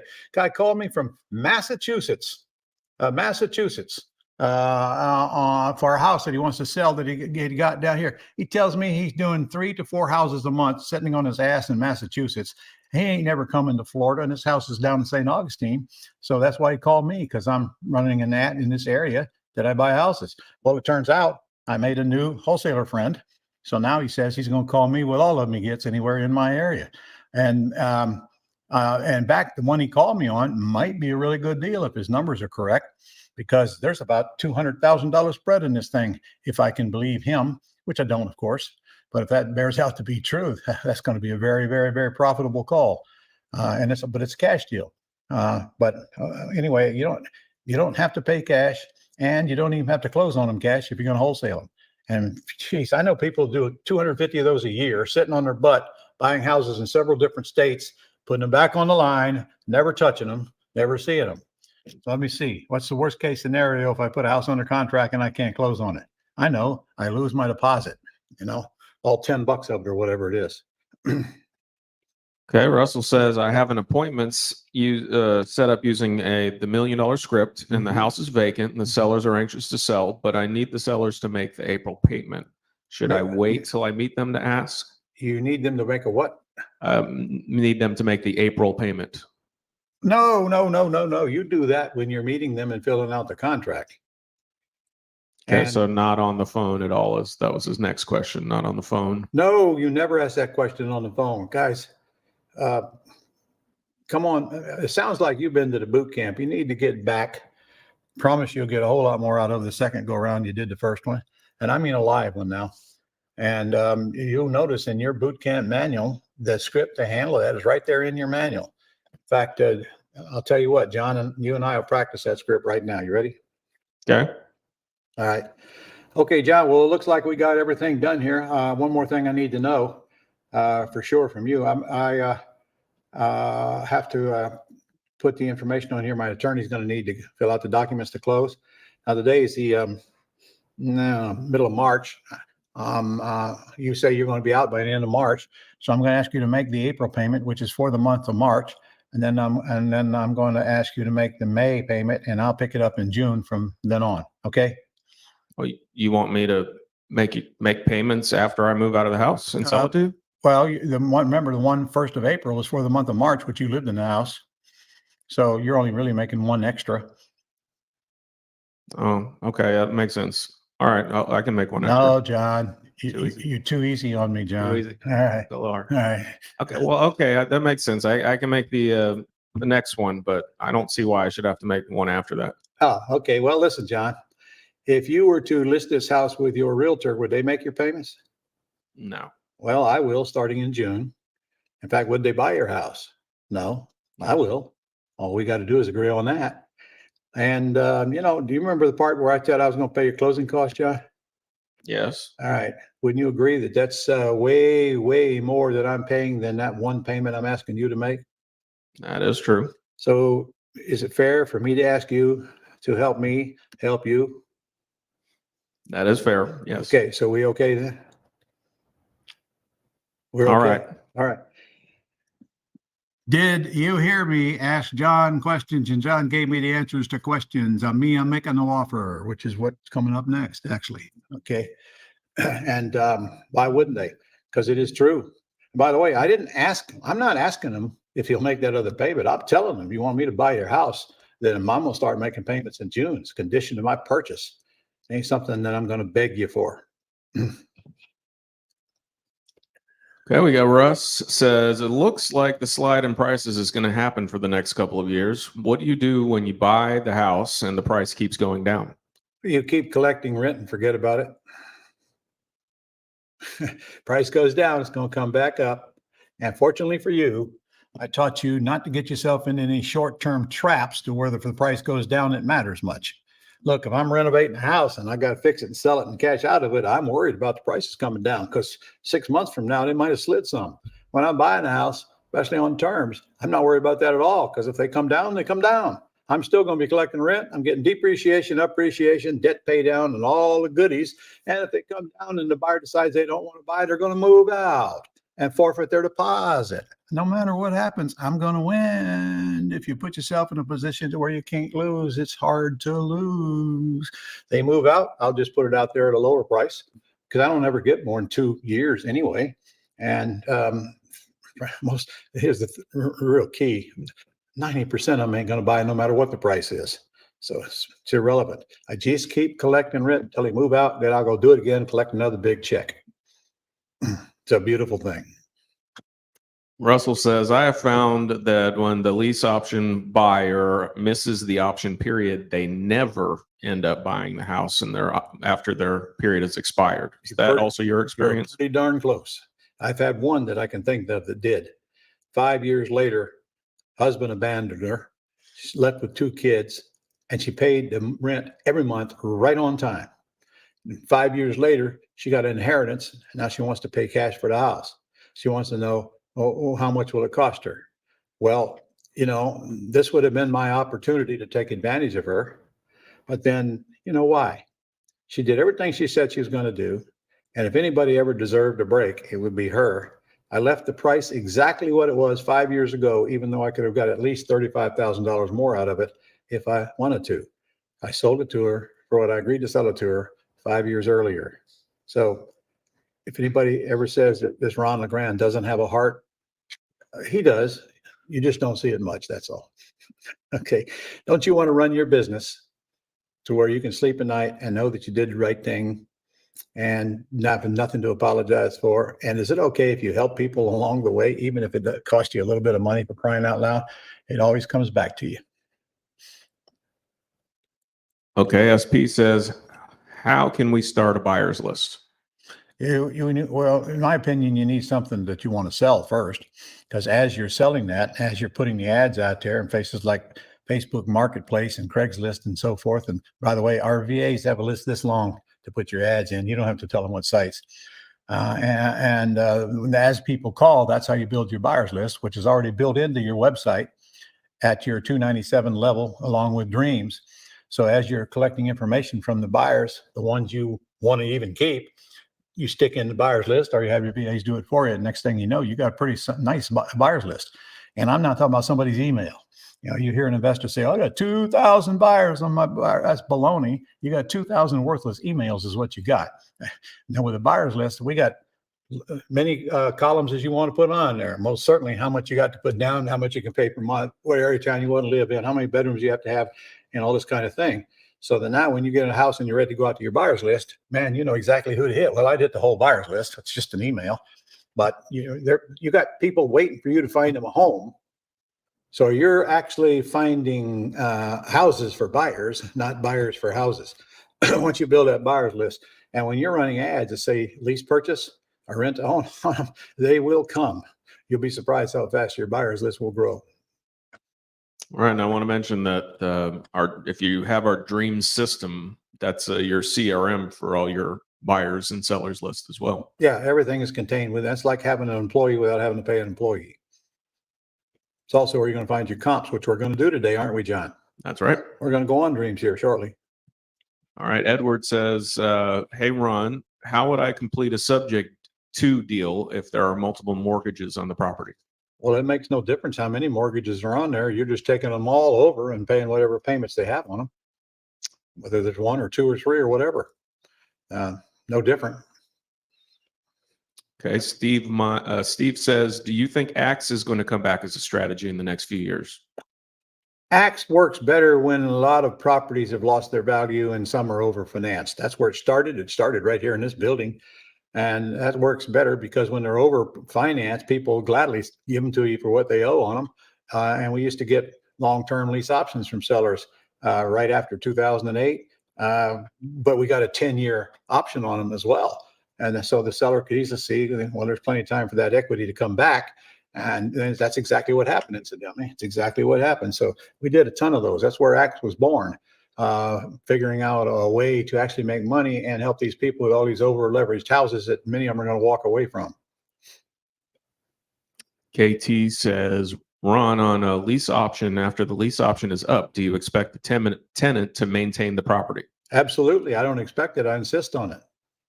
So if one of them calls me and say, my plumbing's all stopped up, I'm going to say, well, remember, you're responsible for the repairs. Yeah. So I never had this happen, but just in case it did, they come back and say, yeah, but my option is up. Well, that's no problem. If you want me to fix your plumbing, I'll be happy to do it. But I will tell you that I'm only interested in buyers in my houses, not tenants. So if I do fix your plumbing, it's only fair to tell you that you can expect a notice to move shortly thereafter. Do you want me to fix your plumbing or not? Guess All what their answer will be. Alfonso says, would you consider doing a live private money boot camp? I'm leaving that up to Jay Connor. I put Jay Connor in a private lending business. I helped him build a system to train people in private lending because, you know what, I just didn't feel like I have a private lending course that I haven't taught in years, 3-day course, in fact. But I just turned it all over to Jay, to be honest with you. 'Cause that's why Jay's on our team. He'll be at the boot camp. He'll be teaching you how to get the private money. And honestly, you don't need a whole boot camp to learn how to get private money. You've got more of it in your Rolodex than you're ever going to get. You just need to learn how to ask for it. That's all. But there's a whole kinds of bunch of ways to get it. I did in 1985. That's when I started asking for private money. I asked 3 people before I got my first lender. And I promise you, about 3 months later, I had way more money available than I could ever possibly use for my own deals. I was just sitting there waiting. And so I got a mortgage broker's license and I started lending money to investors here in Jacksonville. 15%, 5 points, 3 months interest, prepayment penalty. And that's what every one of them was the same. I did hundreds and hundreds and hundreds of private loans before I got tired of messing with it. And because frankly, all I got was the 5 points out of it. And that just wasn't enough money to put up with the grief. So I got back to, well, I was always doing real estate, but there wasn't enough money in it to make me want to put as much energy in as it took. Hey, Ron, it looks like we're caught up on questions. All righty. Okay. Make sure you holler at me when you get that link so they can get these PowerPoints. Will do. Bad news. Marketing is not free. Even worse news. You ain't going to run a business without marketing. So you might as well start learning everything you can about it right now, because it's going to be with you for the rest of your life. And regardless of whether you're running a full-time business or a brick and mortar business or an online business, or you're at a flea market, you need to understand everything you can learn about marketing. And it's going to take a while to learn that. But fortunately, there's not that much you need to learn to get leads coming at you, because most of that's going to be jobbed out for you anyway. And other people are going to do the work. And most of the time, even with the tools that they developed over the years. So there's plenty of ways to get leads with little or no cost. But I'll tell you right now, the best deals you're going to have, best leads you're going to have to pay money for, probably. I'm sitting here thinking of one of my students, Ann Brandel in Indiana. She's a first responder. In fact, her and I own a property up there. She's also in my commercial mastermind group. And I put up the money to buy a piece of land up there, which is on the market and will probably be sold this summer. In fact, we paid $275 for it, and I don't even remember what it's on the market for right now. Somewhere close to $1 million, and it'll, it's on the market with a realtor, incidentally. So, I practice what I preach. I pay cash for something, I'm going to list it and cash out of it. So anyway, she works at a firehouse. So all she did is start talking to the people around her. And today, her whole business, a couple of deals a month, zero marketing. It just comes from word of mouth. So she's a very good example of what can happen if you start opening your mouth and let people know what you do. After you've been in this thing for a year, you start letting people know what you do. Deals are going to come at you from all directions. You don't even know, how they found out about you. So it starts, you got to generate leads on your own to begin with. But after a while, you're going to get a lot of them. Don't cost you absolutely anything. And incidentally, when I tell you that leads cost money, they do. But don't forget that if I spend $150 on a quality lead and I get another lead absolutely free, that means in reality, my total lead cost is $75. If I get 2 of them that are free, then at least my lead cost is $50. So don't let this lead cost override common sense. Would you spend $2,000 to $5,000 per month on marketing if you knew to generate 10 times that in revenue? Of course you would. You'd find a way to get the money if you knew it would generate the revenue. I mean, you'd probably rob a convenience store if you have to get the money. Probably not a good idea, but you'll find a way. But you don't know you're going to get that 10 times, are you? So that's the reason why most people won't put up the money. And again, should not put up the money until you know you can handle a closing call. So maybe it's a good idea for you to get all these Gold Club leads that you get for free and practice on them And then when you get good at handling that call, you can start generating some more quality leads where you got to spend money to get them. And that, my friends, is exactly what I would suggest you do. Practice on the leads where you don't even think you're going to get any deals. And by the way, one will pop up if you keep doing that. But on the other hand, you better prepare yourself for a lot of rejection. And folks, I can't tell you how many people they just make a handful of calls and all they're getting is no, no, no, no, no. And next thing you know, they're not doing anything. They quit. All right. That's their choice. And they'll never know how much it cost them to quit. And how much what they should have done was learn how to handle a call and learn how to get quality leads, which I certainly teach them. But I wished I could tell you everything I teach gets absorbed and implemented.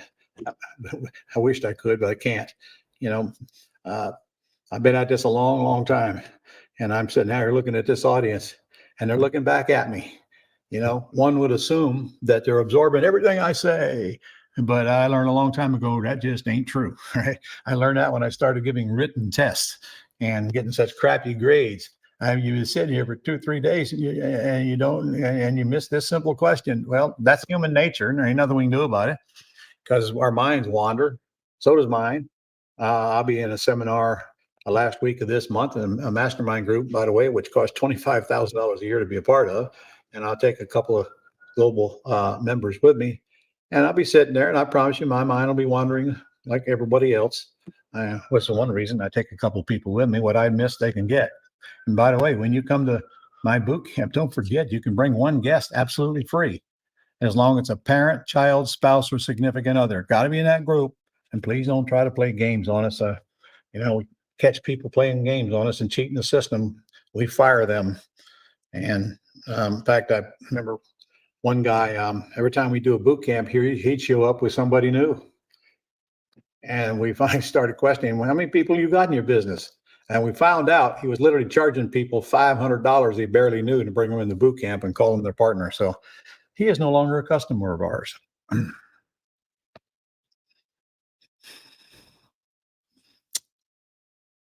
If you spend some money, can you realistically expect to generate 10 times that cost?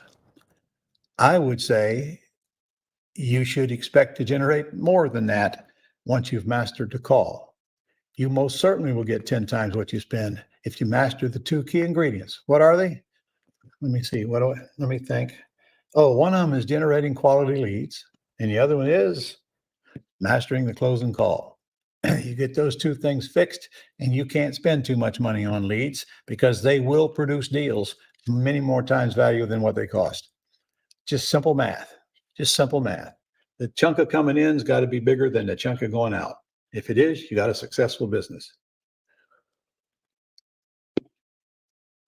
Mistake number 21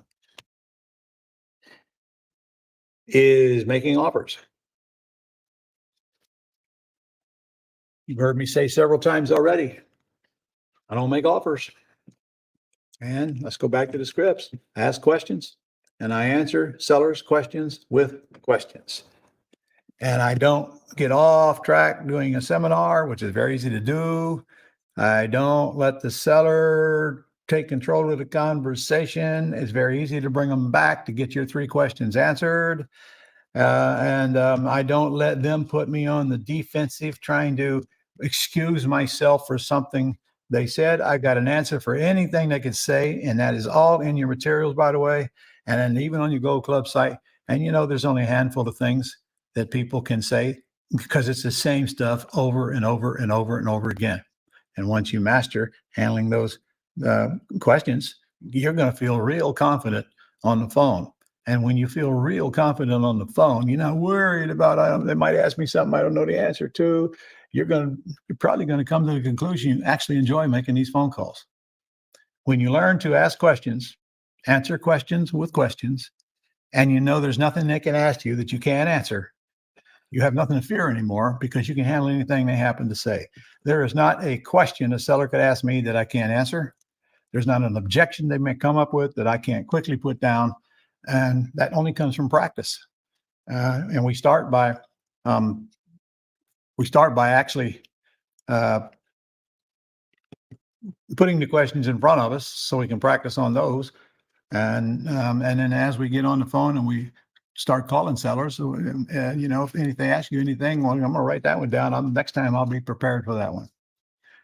And I promise you, um, when you spend the time mastering the closing call, which is really no different than mastering any conversation on anything, you ask questions, you answer questions with questions. In your case, your questions are going to pertain to their house. I mean, it could just as easily pertain to their car or their boat or their RV or whatever it is you're buying. So this skill that you're learning will apply to you through the rest of your life, both inside and outside of real estate. And all it really is become a better communicator with people and talk less, listen more. If you remember my $1 million scripts, what was the questions? If we could agree upon terms, what's the least you could take?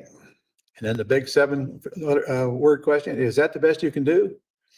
Is that the best you can do should be on the top of your mind every time somebody makes you an offer for the rest of your life. And then you shut up after you say it.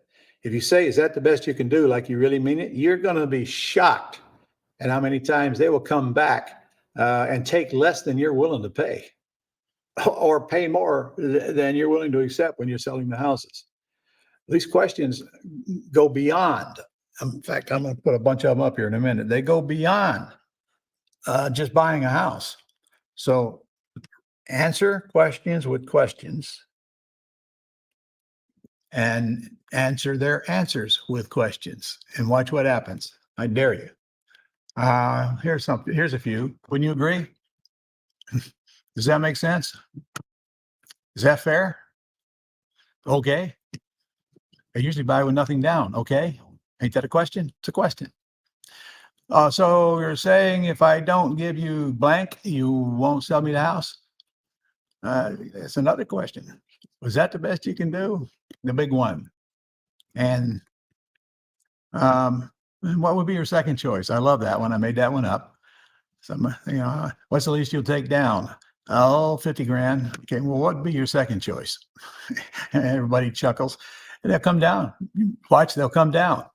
And then you're going to come back and say, well, listen, we usually buy with nothing down. And how close to nothing can you get? And you watch how far they come down. I've had them come down many times, from a high number to a very low number, and sometimes from a high number to 0. We usually buy with nothing down. How close to nothing can you get? If I give you blank, will you give me blank?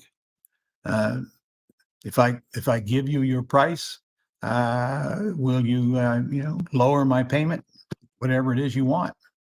And then they want to, you're talking about the term. I tell you right now, if you write these words down, these are the exact words I use. These are the words that work. Right? These are the words that are proven many, many, many times. You're going to hear a lot of these words in the live boot camp when they're talking to live sellers. So seller wants a short term. Well, some sellers give me 30 years, some less. What's the most you can give me? And they give you a number. Well, I'll go up to 3 years. Oh my goodness. I haven't done one in less than 10 years since I can remember. You can at least give me 10 years, can't you? And that's how you get what you want. And by the way, I don't want you to kill a deal because of the term.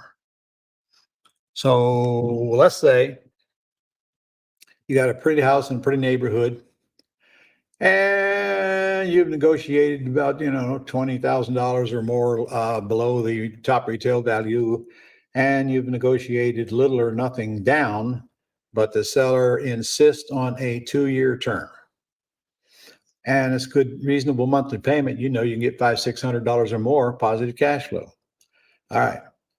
Be careful that you don't think like this. Well, I heard Ron saying in the class that we don't do 2-year balloons. Well, you did, but Ron didn't have the privilege of analyzing the numbers behind the deal you're about to turn down.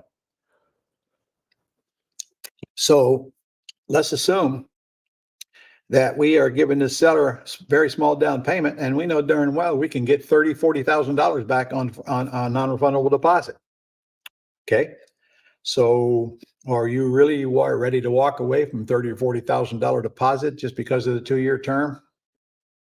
Instead, you should be asking yourself, well, what's the worst can happen if I haven't paid this seller off in 2 years? And here's the answer, folks. Here's the answer to the question I haven't heard yet. The seller has two choices. Number one, they can extend the term. Or number two, they'll tell you they want the house back. If they want the house back, give them the house back. They don't have to foreclose on it. You didn't pay them off when you said, give them the house back. Of course, they're going to pay the closing costs to get it back. Now you're thinking, well, what about that tenant buyer in there? Well, it's that tenant buyer that I gave 2 years on a term that hasn't bought yet. So their agreement is null and void. They don't buy. So I just have to tell them seller wants a house back. And I'll leave it up to seller if you want this tenant. If they want to stay, case by case. But I don't lay awake at night worrying about what's going to happen if I don't pay off the balloon when I say I am going to pay it off. Worst case, you get the house back. I'm telling you right now, they ain't going to want the house back. Well, they might, but if they want it, they want it. What have I lost? I already got $20,000, $30,000, $40,000 down. I got the spread every single month. I got the depreciation in the 2 years that I held it. I didn't get appreciation because I didn't sell it, but I got paid well for handling that deal. And by the way, let's say the seller wants a 5-year balloon, and their question is, well, how do I know you're going to pay me off within 5 years? My answer is, well, John, let's see. In 5 years from now, this house will be worth a lot more than it is now. Wouldn't you agree? Yeah. And, the debt will be paid way down by then, right? Okay. Well, John, I can make you a case the best thing can happen to you in 5 years is that I don't pay you off. Wouldn't you agree? And where are they going to go from there? Because this is the best thing could happen to them. That I don't pay them off because they'll make a lot more money if I give them the house back. All right. So the things we worry about. What comes out of your mouth will determine what goes into your bank account. That is worthy of a writer downer right there, because it's true. The better you get at words, the more you're going to get out of life, anything and everything you discussed. When you start taking control of your conversations and quit doing all those 14 things that people are guilty of, you'll see that you'll get a lot more of what you want. Your conversations are going to go a lot better, and you're going to be so much more proud of yourself because you weren't a bumbling idiot. And, and actually people who enjoy doing business with you because they don't pick up the fact that you're asking the questions and they're making you the offer. But that's the way it should always be. I don't care if you're going into Zales and buying a diamond ring. I love this diamond ring, but I can't pay what you're asking. What's the least you could take for it? What's the best you can do? And then she's behind the counter. I'll come down 10%. Well, you're heading in the right direction. Okay. What's the least you can do? Watch how fast they'll negotiate. By the way, if they don't negotiate with you, that's probably not the place to buy the diamond ring. Because they're intimidating you into believing that that's the price and they're not going to come down. There is no jewelry that isn't marked up. Ridiculous markups. They got plenty of room to play, no matter what they tell you. You'll hear quite often, well, that's what I got in it. I don't say it, but I'm thinking, liar, liar.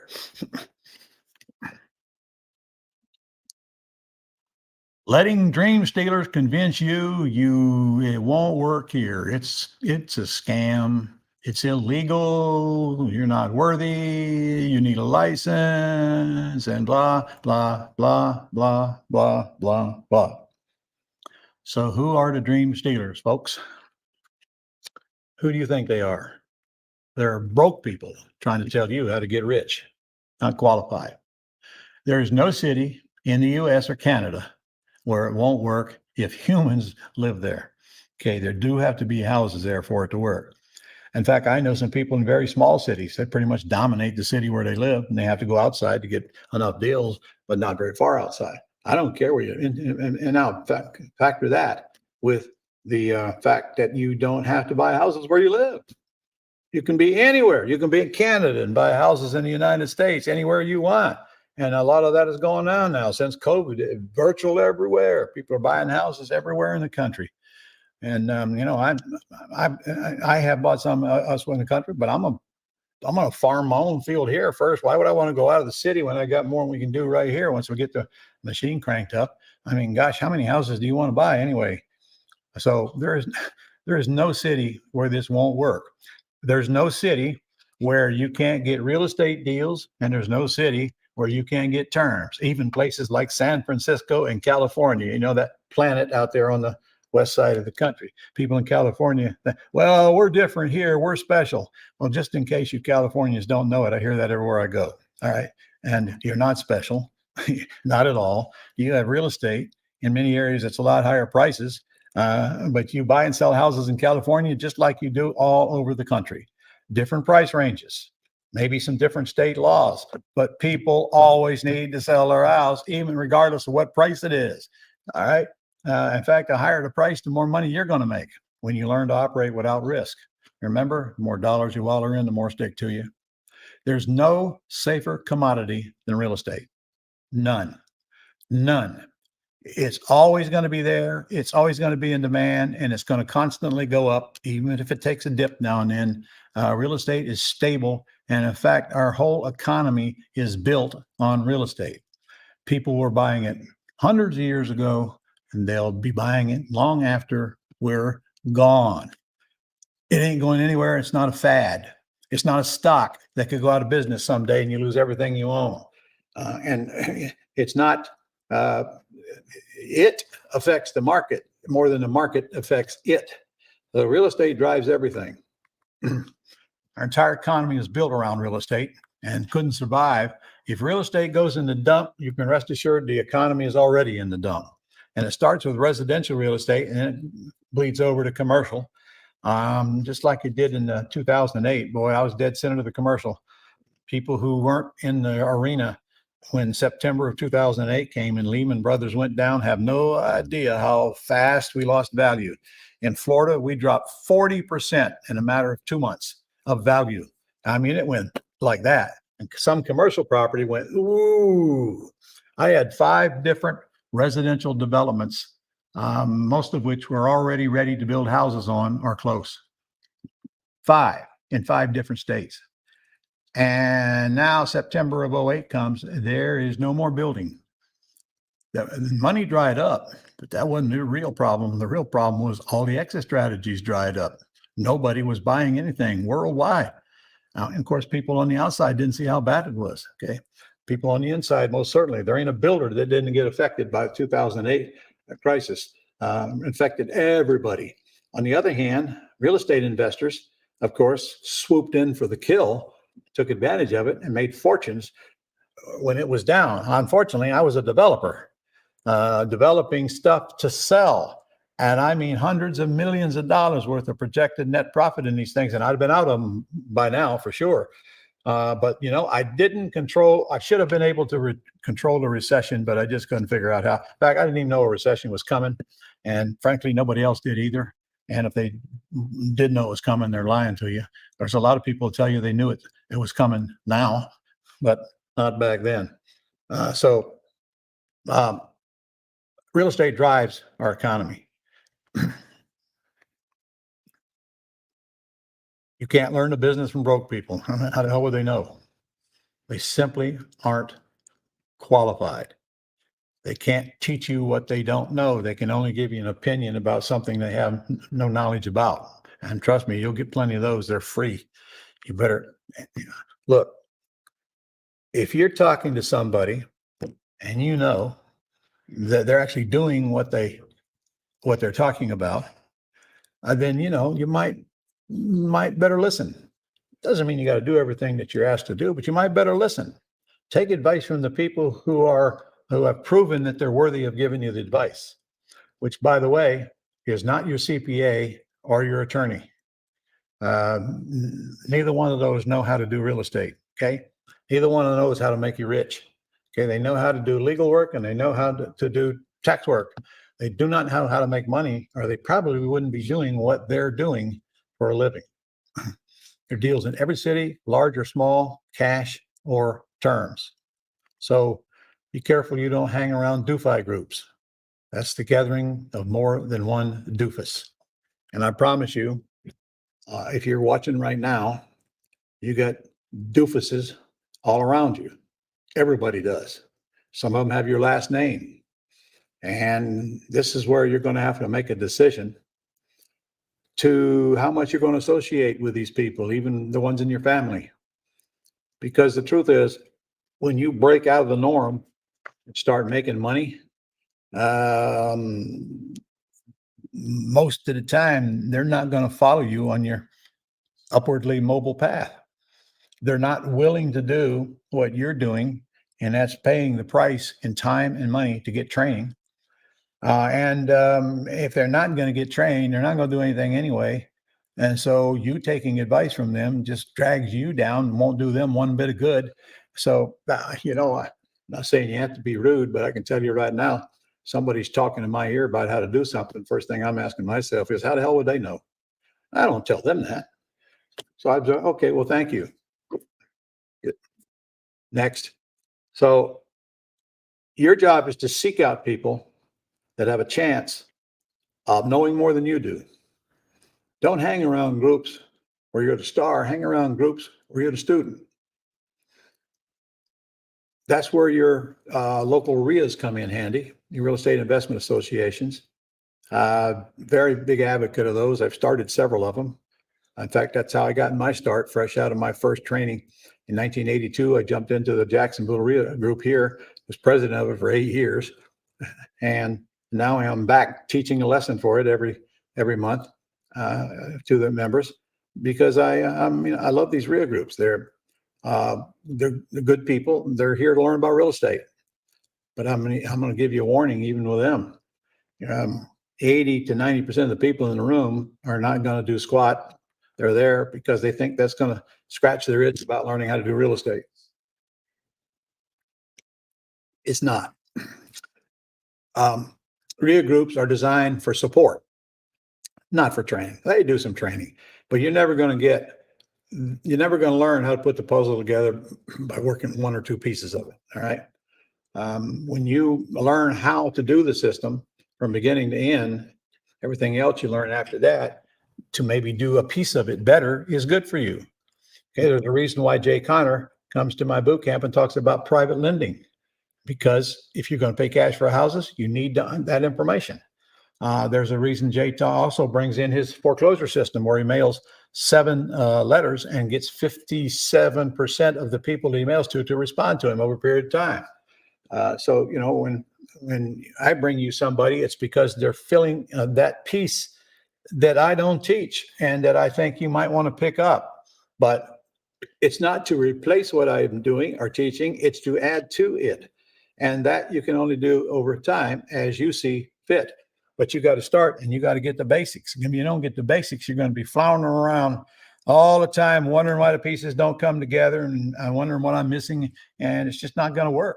And of course, I'm talking about real estate, but I'm talking about anything. Okay. You listen to people who have no idea what they're talking about, and they're going to demotivate you in a hurry, take all your excitement away from you, convince you that you can't do the business or you're not worthy. You got to get rid of them folks. You don't even want to hang around them. You don't even want to talk to them on the telephone. Now, I hope you're not married to one, but if you're married to one, something's got to change. I can tell you that, or the odds are stacked against you. Now, fortunately for me, when I came home from my seminar, I told my wife, I'm going to do this. And she did not object one bit. I don't have any money yet. And I quit my job immediately before I even got my first check. But fortunately, I got my first check 3 weeks after I came out of there, a little $3,000 wholesale check. Because, my wife, like most any wife, when they don't see any money coming in, they're going to get a negative attitude. So that's why we suggest you bring your spouses to the boot camp. And now they're learning what you're learning, and they can't help but support you, even if they're not working with you in the business. But, I honestly don't know what to tell you if you've got a spouse that's absolutely, totally against you and defeating you with every move you make. The truth is, you're going to make a decision. I'm not going to get any deeper than that. I've been lucky to have been married for 57 and a half years now to one woman. But I can tell you right now, if she's tried to interfering with everything I do, I would have never made 57 and a half years. Period. We cause some divorces here and there, but we also cause some marriages here and there, come and meet people in the room. Next thing you know, they're married, for crying out loud. You know, I should get a commission on these marriages. Okay. People don't want you to succeed. So why should you care what they say? They really, really don't want you to succeed. Think about it for a moment. It's not human nature to want you to succeed. Because if you succeed, they feel bad about them. They want you to flop around down there in the mud with them. They don't want you to succeed. They want you to fail miserably so they can feel good about their failures. And if you let them, that's exactly what's going to happen. So don't let them. Do not let people drag you down. And do not listen to everything they say. Do not believe everything somebody puts on some website somewhere. Follow the people who follow their dreams. Follow the people who have been there and done that and know what the hell they're talking about, and ignore everybody else. Now, you can't ignore your CPA when they're trying to tell you about your taxes. Can't ignore your lawyer when they're trying to give you some good legal advice to keep you out of trouble. But again, neither one of them know how to make money. So don't even ask them, you know, how I should make money. Just let them do what you hired them to do and move on and deal with the people who want to deal with you. Mistake 23, losing good deals from poor training or incorrect implementation.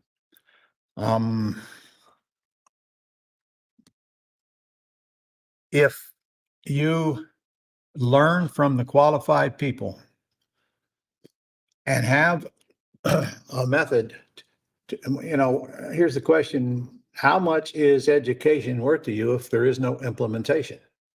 The answer is 0. In fact, has a negative effect because it makes you more frustrated. You know, I see people doing that. I know I can do that. Well, then why don't you get off your ass and do it? Quit whining about it. Nobody's going to do it for you. So you got to implement as fast as you learn. And we've spent an awful lot of years putting the implementation in place for you so you don't even have to do anything except plug in and play and do your part along the way, which takes very little time. So let me recap here for you again. What does our system do for you? Number one, you're going to hire people to generate leads for you, our companies. Number two, PatLive is going to take the inbound calls. Number three, our VAs will call them and fill out the property information sheet. Then you come in. You make a quick closing call. They're either in or they're out. If they're in, you go to their house prepared to get a contract. Once the contract's signed, the whole front half of your business is done that quick. And now it's nothing more than putting somebody in the house. And that's very fast if you're offering terms, especially a lease option. So I don't have many systems to put in place here. I got to hire PatLive. I got to hire a VA. I got to hire somebody to generate leads. It's either that or I got to take all my own calls. I got to make all my own calls, and I got to generate leads that don't cost anything. In other words, you can swap money for leads, or you can swap hours for leads. One of the two has got to take place. I tell you, as soon as you can spend money for leads, you're going to be a lot more successful. But if you can't, then you can't. You have to spend more time. It's that simple. I mean, when I started, I sucked up all my whole day. I'm 10, 12 hours a day doing all the stupid stuff that I later learned I shouldn't be doing. I mean, we didn't have systems back then. We didn't have the internet back then. Al Gore hadn't invented it yet. So I didn't know what to do other than doing almost everything myself. It took me a lot of years to make myself get out of that bad habit of doing it all myself. Now, losing deals from poor training or incorrect implementation, frankly, it's probably no implementation or close to it. If I train you, you can't blame it on the training. You can blame it on your absorption rate, perhaps. And by the way, why do you think we let people come back for free as many times as they want the first year? Because everybody needs reoccurring education. I want you there. I want you to get it. And the more times you come back, the more you're going to get it. You don't believe that? Talk to people that have been there 2 or 3 times, and they'll tell you the same thing. I mean, the first time you go, that's the first step. It's not the last step. It's not the end of your training. It's the very beginning of it. But then while you're implementing the stuff you learn to do in the boot camp, now you're going to be picking up other stuff. You're going to get better at everything you do. Your Your apprehensions are going to be less and less and less as you go along. Next thing you know, a year goes by and you're laughing at everything you were worried about during that first year. There's a lot of ways to lose deals, many of which were covered here. So overpaying is one of them on cash deals. If you pay too much for the house and you do everything right, you can still lose money. If you pay too much for the house, you can still lose money because you haven't learned what to pay on a cash deal. If you're going to pay cash for houses, your cash or somebody else's cash, you better learn what the definition of buying them right means. So that means that you're going to have to learn how to get the real after repaired value, which we're going to do here in a minute live, and how to get a very good guess on the repair estimate. And you can't make an offer until you have those two numbers in your head, and you shouldn't make an offer. Now, getting the repair estimate is very easy to do once you're trained, but you're going to have to be trained on what things really cost. And that's one thing we do at our event, is make sure you're trained on that and that you're not being taken advantage of, which I'm going to be coming to here in a little bit anyway. If you buy it right and you make a mess, you can still make money.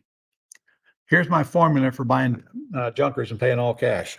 I don't want to write this down if you haven't been to my boot camp. ARV means after repaired value. And that means the house is in excellent condition, ready to sell. And it's emotionally appealing. So it's ARV times 70% minus repairs equals Mayo, maximum allowable offer. I never, ever pay Mayo or even close, which I'll demonstrate here in a minute. Okay. Because the 30%, I have plugged in there all my holding costs that people forget. And I even have plugged in there 20% of the ARV as my net profit. So I'm just counting my net profit as another expense. So I cannot pay more than 70% of ARV. And I'm telling you right now, if you agree to pay 70% of ARV and you intend to wholesale it, you're going to have a rough road to hoe, because your wholesalers, your buyers aren't going to pay much more than that, if any. And as the worse the market gets, the less they're going to want to pay, just like you. So we got to learn to buy them right. And we got to learn to estimate repairs. I'm going to teach you that the whole second half of the second day. And then we're going to work on that the next morning. We're going to go to a video bus trip where Jay and I go through two houses, go through every piece of it, analyze everything it needs fixed and what it costs. Give you all your numbers right in your manual. Hey, John, what happened to my repair book? You brought it in, then you took it back. My little booklet.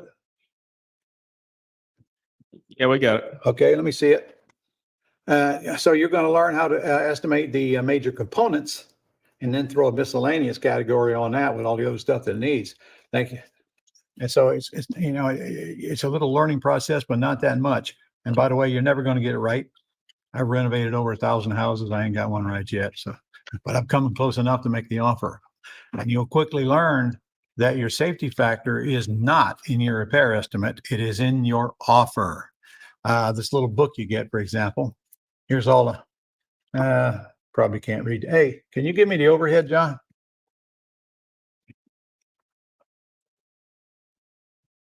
This is a book I take out to the houses to this very day, and Jay does the same thing.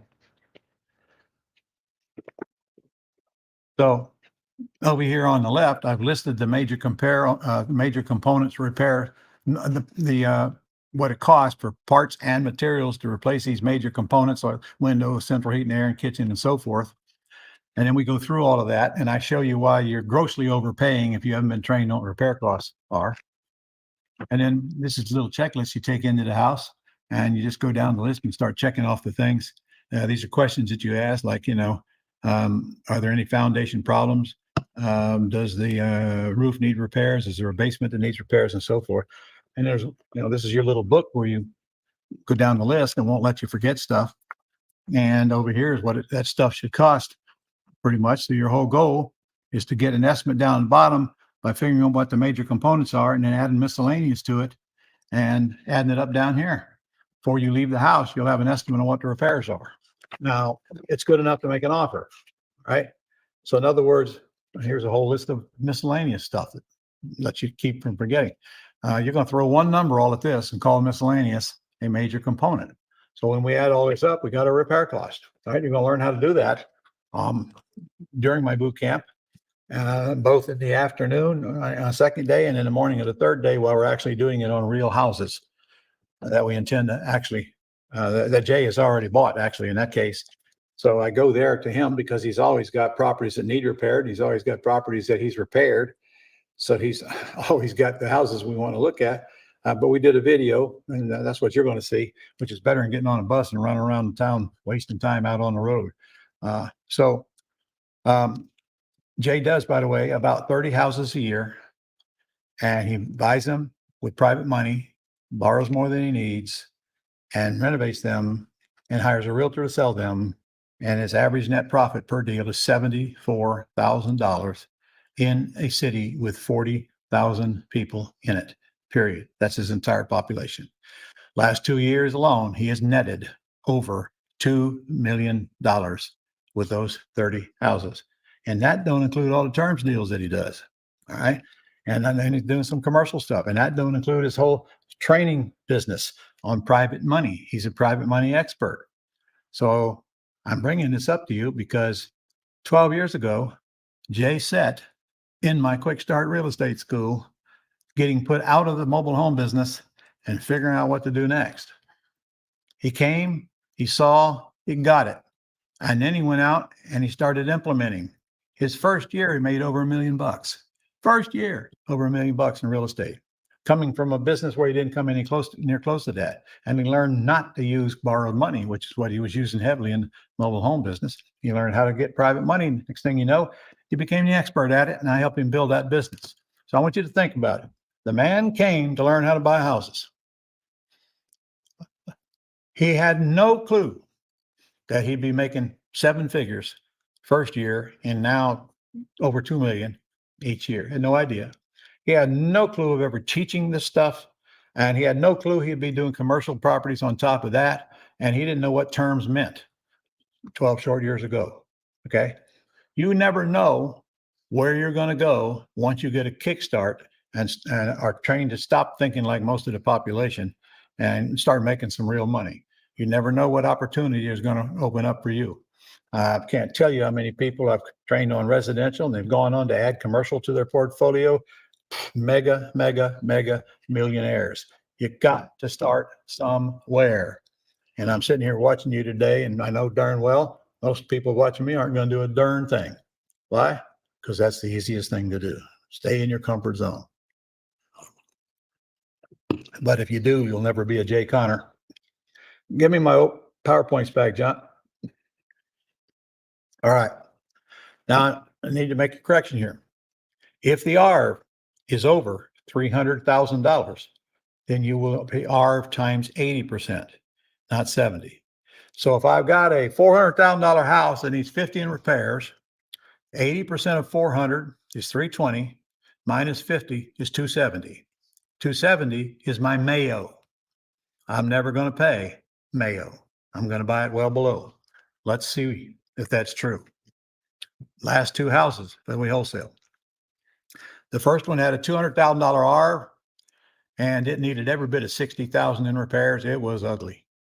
We purchased it, or we had put under contract for $58,000. We decided we we're going to sell it for $95,000. And we did. Very shortly after we put it on the market. Remember, it was worth 200, needed about 60 in repairs that we'd have to spend. But obviously somebody looked at it and thought it needed less. They'll learn, they'll see, it needs more. We netted $37,000 on that house. Didn't touch it. Now look at the Mayo. Look at the Mayo, the 80, and look what we paid, 58. Mayo is 80, we paid 58. Okay. So did we come in well below the Mayo? Say yes, Ron. Come on, I want to hear you. Yes, Ron. By the way, that was an estate sale. We bought it from the heirs. And we had to wait a little while till the probate was finished before we didn't get a contract till right after the probate was done. But here's a good lesson in follow-up. My guy had been following up with these people for about 4 months. 4 months before he actually got a contract on it because they wouldn't do a contract until the probate was done. All right. Look at house number 2. Another low-end neighborhood, but not a war zone. R220. We agreed to pay $61,500. This is the one where lady lived in, piled junk a mile high, even left a 12-year-old car in the driveway. We paid $61,500 as is. Again, we had to wait for the probate to close. I knew every bit of $60,000 worth of repairs. So we agreed to pay $61,500. We sold it for $110,000.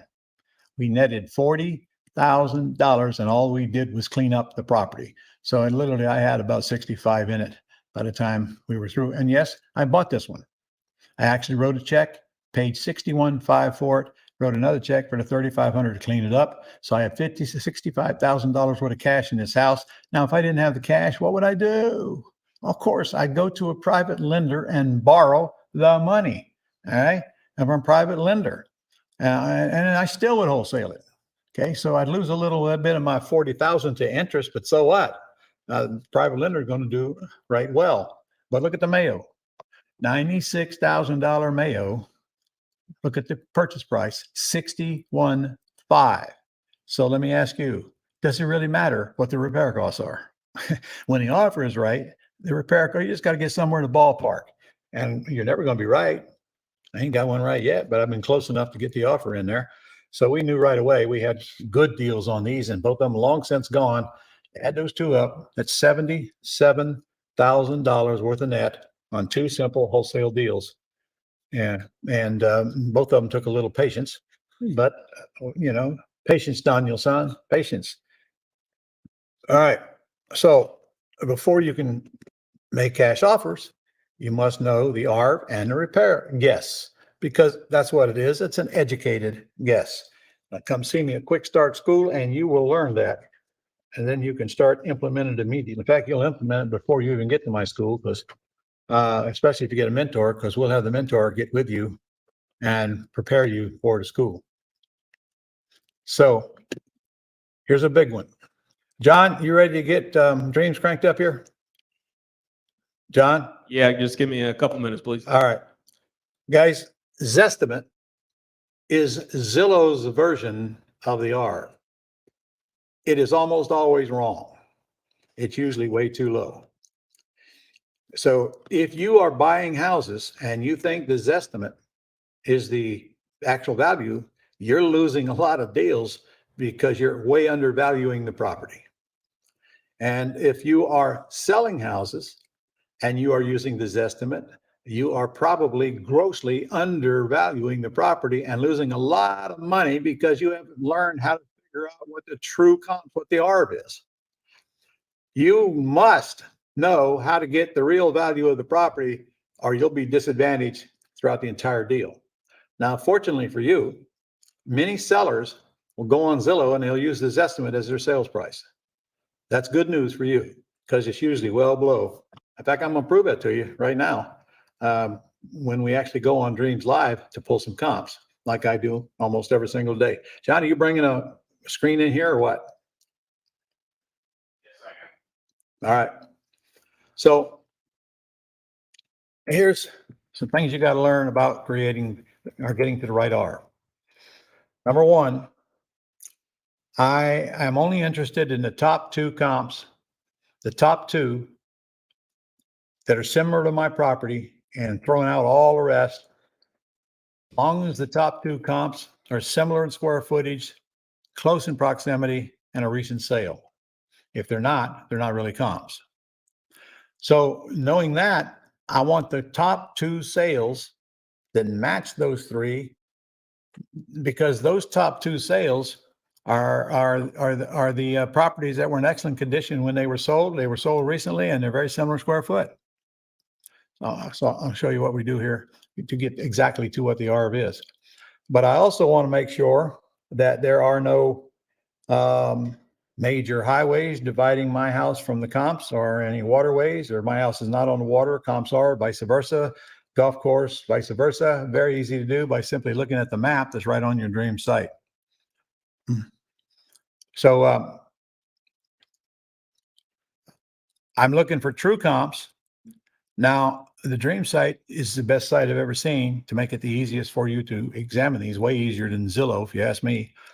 But I've got to be able to pick the top two from the group to get at my true R, because you're going to be persuaded to knock that number down. And I promise you right now, if you're dealing with a conservative person or you are a conservative brain yourself, you're going to lower the price to be conservative. Well, if I've got a house that I just renovated, perhaps, and I'm looking at another house in that same neighborhood, very close to my house, I can tell you right now, I only want the houses that were in excellent condition when they were sold. So I know the top two are in excellent condition when they sold, and they're probably going to be very close to the same sales price. So comparable. What I'm looking for is comparables, which is comps is a short word for comparables. I'm comparing my subject to two houses that are similar to my subject to determine the real market value. And frankly, I can do it in seconds. I'll do it same way appraisers do it. But you got to be careful with the realtors, because many times they'll come in very conservative because they want to sell it cheaper. They think that makes it sell faster. It does not. The house is what makes the house sell, not the price. So before I can make a cash offer on a house, I got to figure out what the ARB is. Got to figure out what the ARB is. Now, that has nothing to do with the repairs as needed. I just need to know what it's worth in excellent renovated condition. That's all I need. That's where I start. And then I got to estimate the repairs. And you're going to do that by walking through the house. But I estimate the repairs before I ever go to the house. I just look online. If there's pictures online of the house, I can look at the pictures and tell you about what the repair costs are going to be. And so will you. Not very long into the game. So then I make the offer, and if the offer gets accepted, then I go to the house to see what I'm dealing with, and then I decide whether I want to move forward or not. That keeps me from running all over town looking at vacant houses that I'm never going to buy. How many years do you think it took me to learn that? Used to spend my whole life running around town looking at vacant houses. I mean, days at a time. What a waste of time. And of course, we didn't have the internet then. I didn't have much choice if I wanted to go look at them. You tell me when you're up, John. So,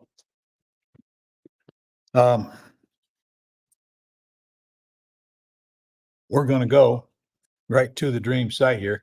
Now, you get Dreams at your $297 level, $297 per month, but that also includes the $59 level.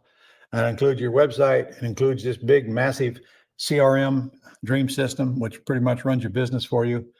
And includes your buyers list. It's already built in. In other words, your whole office is built into Dreams, and your VAs will do all the work for you. They're skilled on the Dreams, and all you need to do is take time to learn what the Dreams will do so you can tell them what you want it to do for you. To get the VA service with Dreams and your website, just call that number. You got it, 800-567-6128. And they'll tell you what it all includes and what it costs and so forth. By the way, when you go to the $297 a month level, I mean, look, there's no long-term agreement here. You want to go back down to the $59, you can anytime you want, go back and forth. And if you want to stop it for a while, you can. There's no restarting fee. Well, there is. If you're out, months and months away, you want to come back, you'll have to pay the $500 setup fee again, because they have to set you up all over again. But that $500 now includes setting up your entire Dream system, your website, and your VAs. It's a lot of work for them to do that for you, and you only pay it once. And if you were listening a while ago, you get in the mentoring program today, you don't pay anything. And if you've already paid it, we give you credit back for the $500. We got a problem? No problem. Okay. So, all right.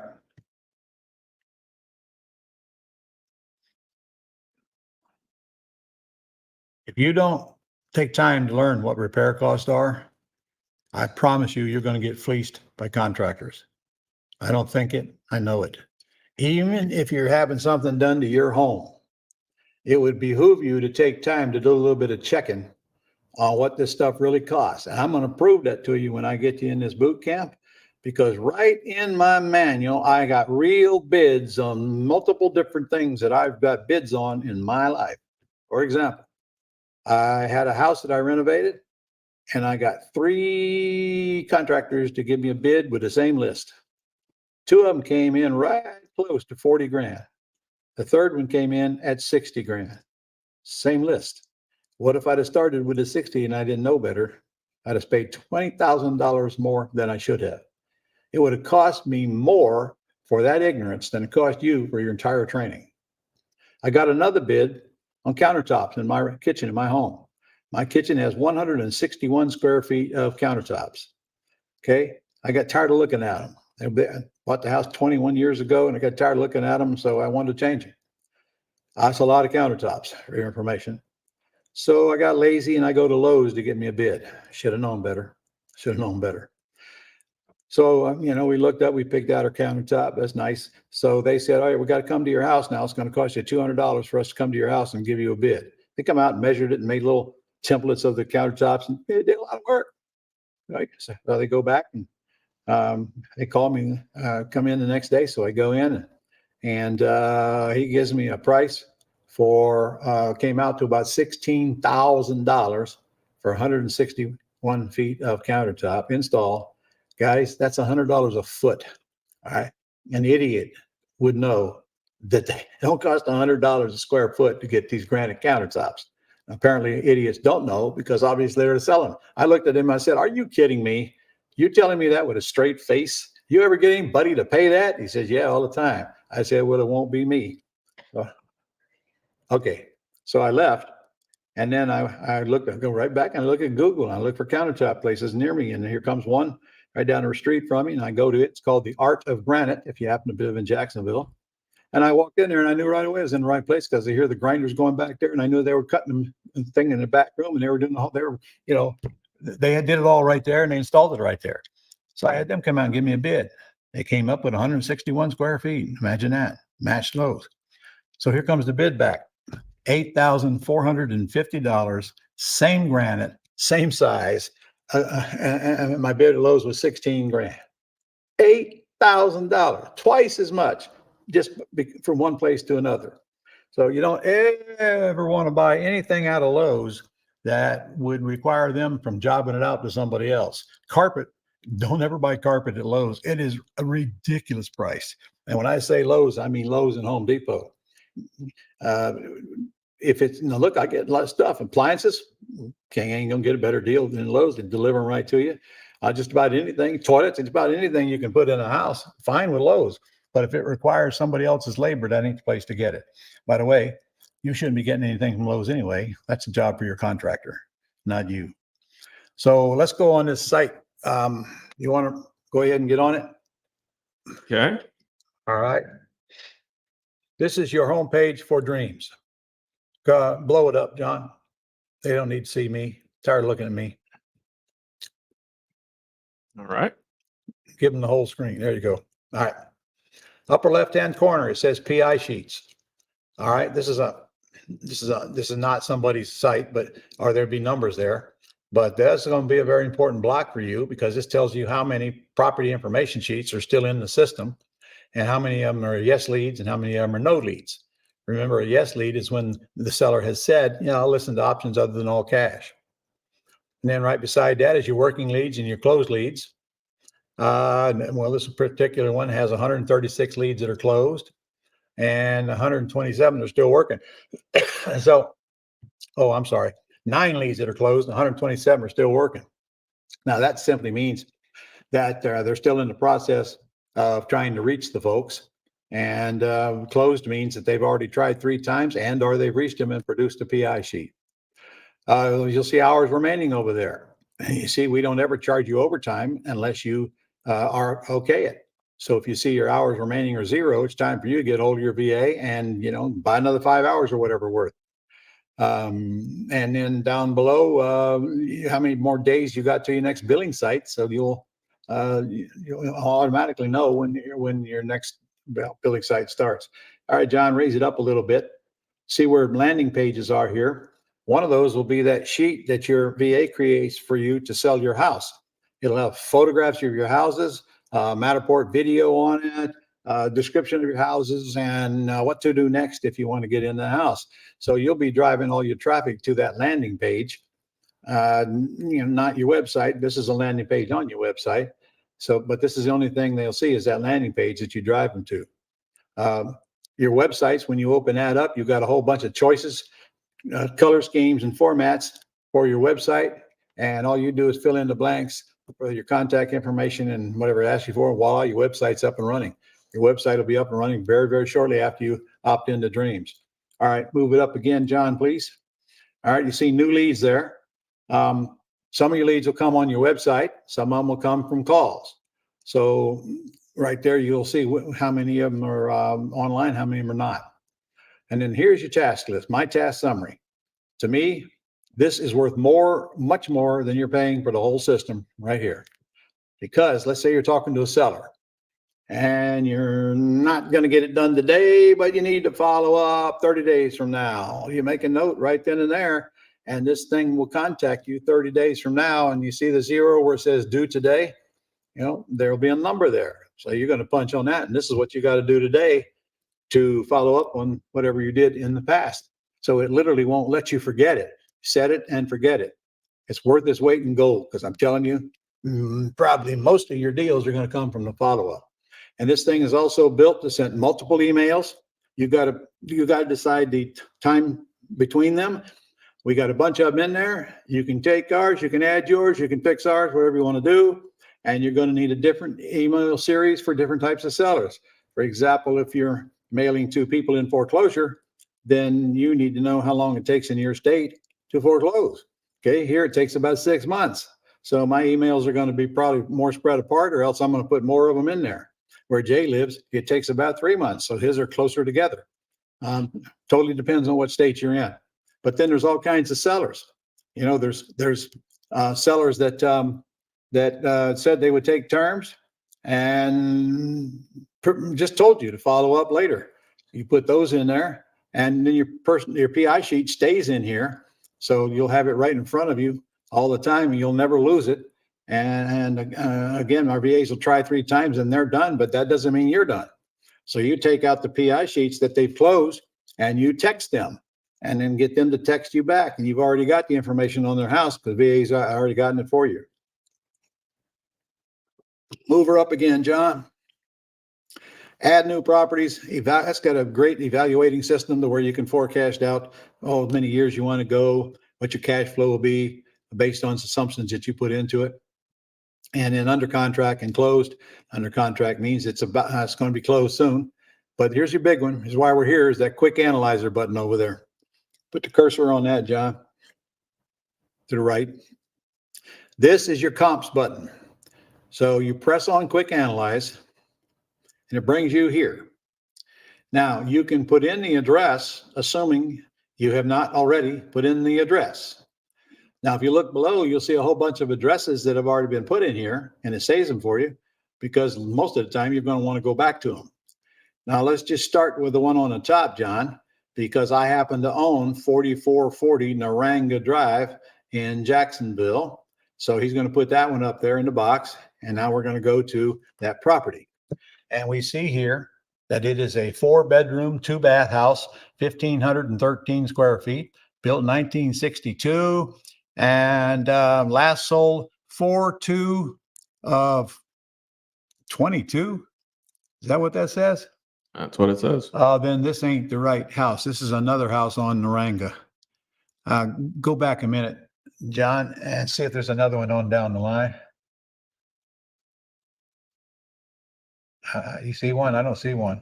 I don't see in another Naranga. I do see Fitchwood, I think. Yeah, I know. But I wanted to use my Naranga because, I know what I paid for it, and I want to see what it's worth now, so forth. All right, let's go to Fitchwood. Fitchwood Circle is a house that I've had for, well, let's see. How long have I had it? I bought it in 2014. And this says I paid $344,300 for it. That's not correct. I paid $351,000 for it. Many of you have seen a picture of it. It's a 5-bedroom, 3-bath, 3,387 square feet. Tish currently lives in it. This is a house that I got a $50,000 non-refundable deposit on, and 2 years later they moved. So she asked me if she could live in it, and she's been in it ever since. And in fact, I just asked her the other day, when am I going to get my 50 grand? And I never did get an answer. Okay. All right, John, move it up to the map. I'll show everybody. Now look at this map. The one with the red circle there. I mean, look over here at your legend. The one at the top is your subject property. It's right there. And you'll notice that there's green ones all around it because those are the comps. Also notice that 295 goes through there. And you never know what they're worth. It could be worth half as much on one side of that major highway as they are on the other, or twice as much. So I want to try to keep my comps as close as possible, unless I happen to know both sides of the road and they're about the same quality of houses, which if you don't know the area, you wouldn't know till you go out and look at your subject. So make note, when you're going out and look at your subject, pull up comps before you go and make sure you look at a couple, three of the comps to see if they look like your subject. Make sure that you're comparing apples to apples, not apples to oranges. All right. So, John, I see only one comp, the south of 295, and the other one's just north of it. Since I live there, by the way, I live about where that red one with the green dot in the middle of it is. I live right down the street from this house, which is what really attracted to me. That's about where I live, right there. But that's not where I live, because they can't be using my house for a comp. My house ain't nothing like anything else in that whole. I live on 10 acres, for crying out loud. I got 5 outbuildings. My house would be a very hard house to comp. So, John, move on down to the actual comps now, and let's take a look at them. Now, look at that. There's all the comps right there that for that entire area. Now, there's several things that you see here. Starting with the left-hand column, you'll see the distance between your subject and that comp. I'm looking at the top one that says 0.41 miles, and right below it says 0.70. My subject is the top one. Right below that, 7.79. Now, right below that is a mile and a half away, and 3 miles away, and 3 miles away. And so, in other words, you should not be using any comp that is below the top 2 listed there, because those other comps are in a totally different neighborhood. And my neighborhood's definitely different where I live.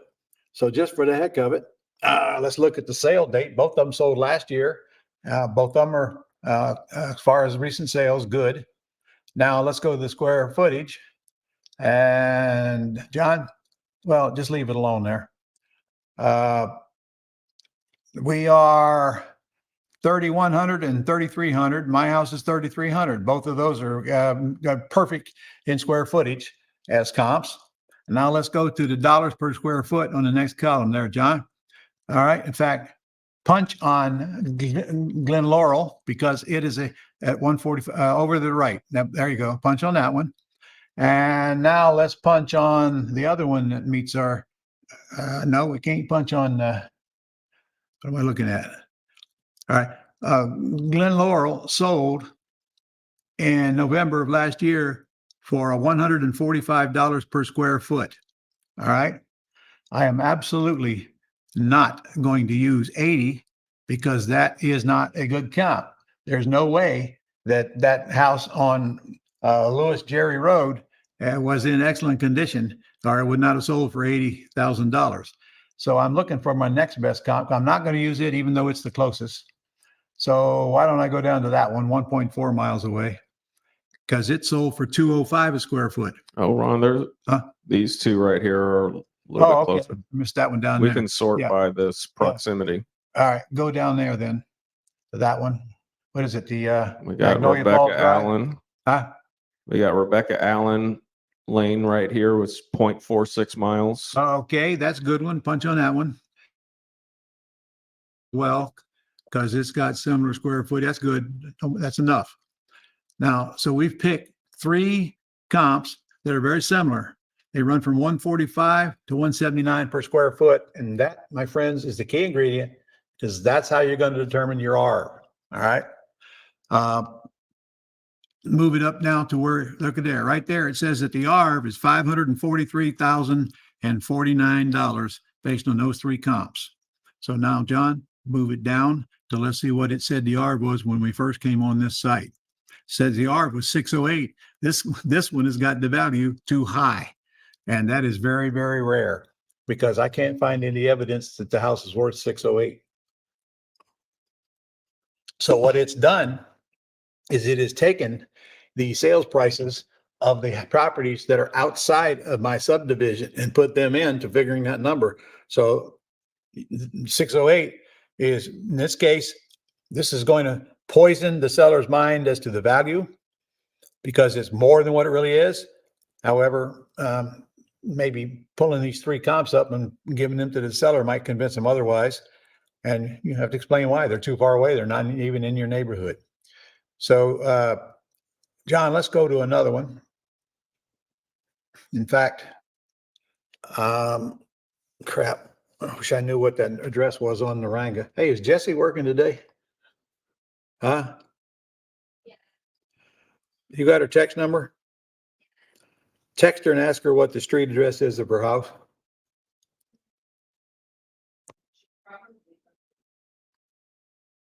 It can't be 44 Naranga because that one just sold last year. I mean, we could actually go look at any of them we wanted to here.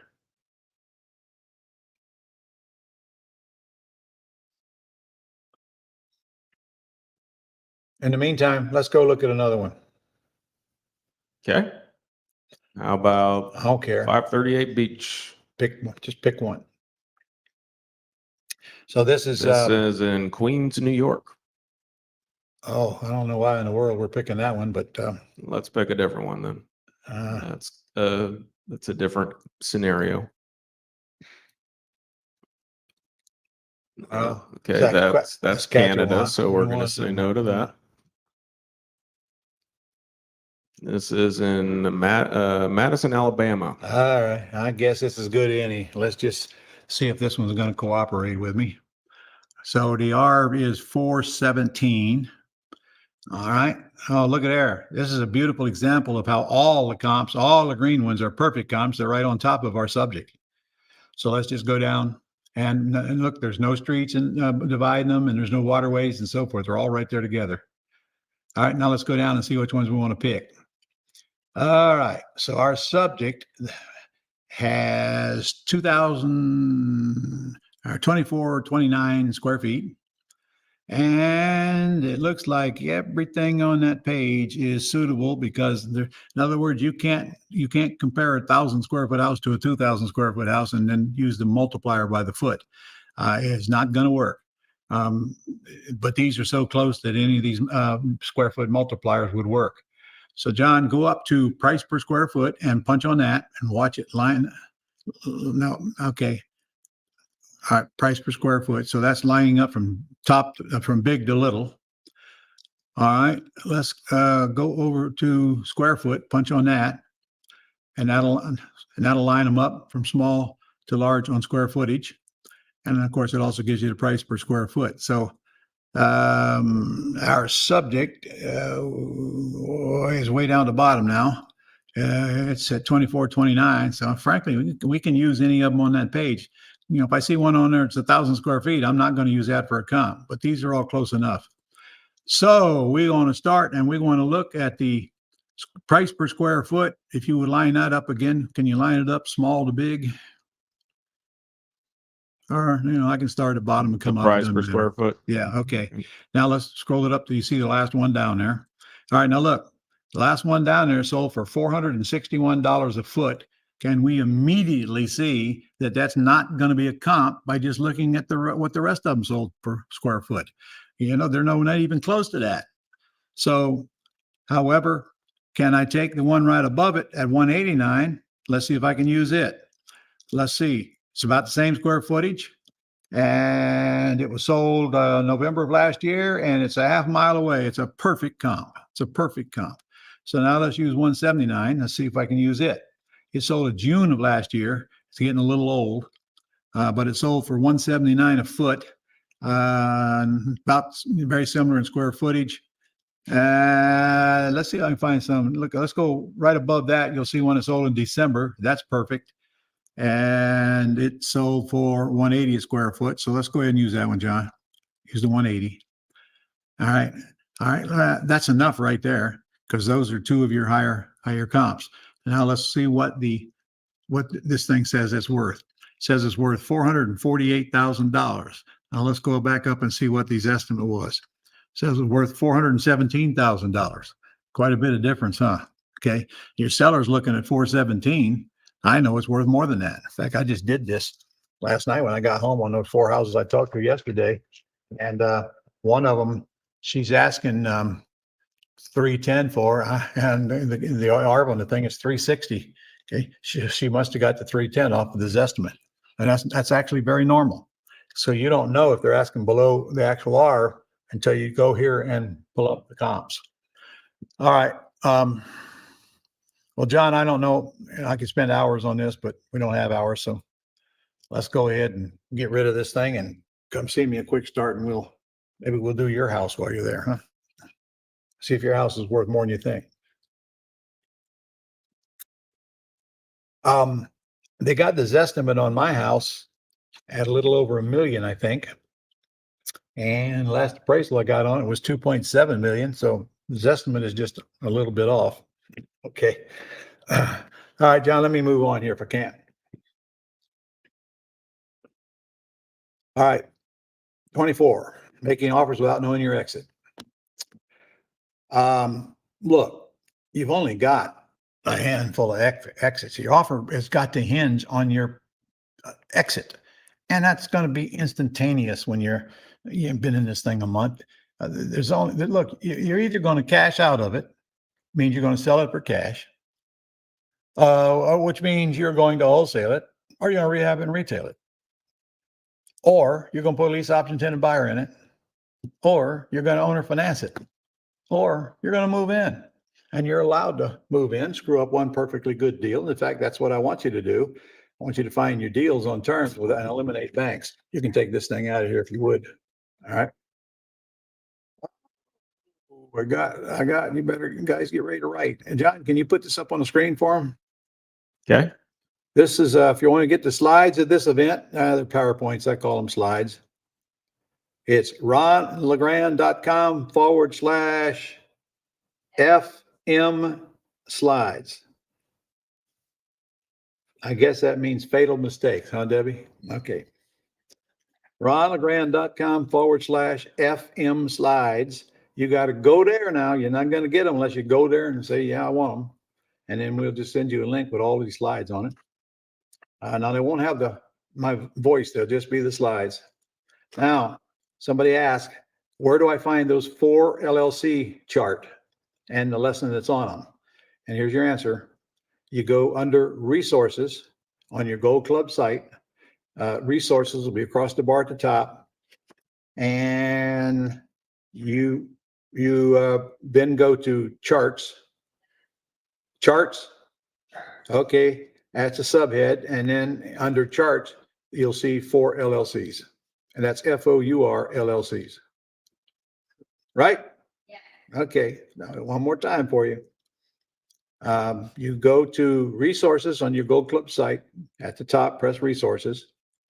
And it'll bring you to another group. And you press charts. And when you do that, you press 4 LLCs. And you'll get that whole lesson. Okay. All right.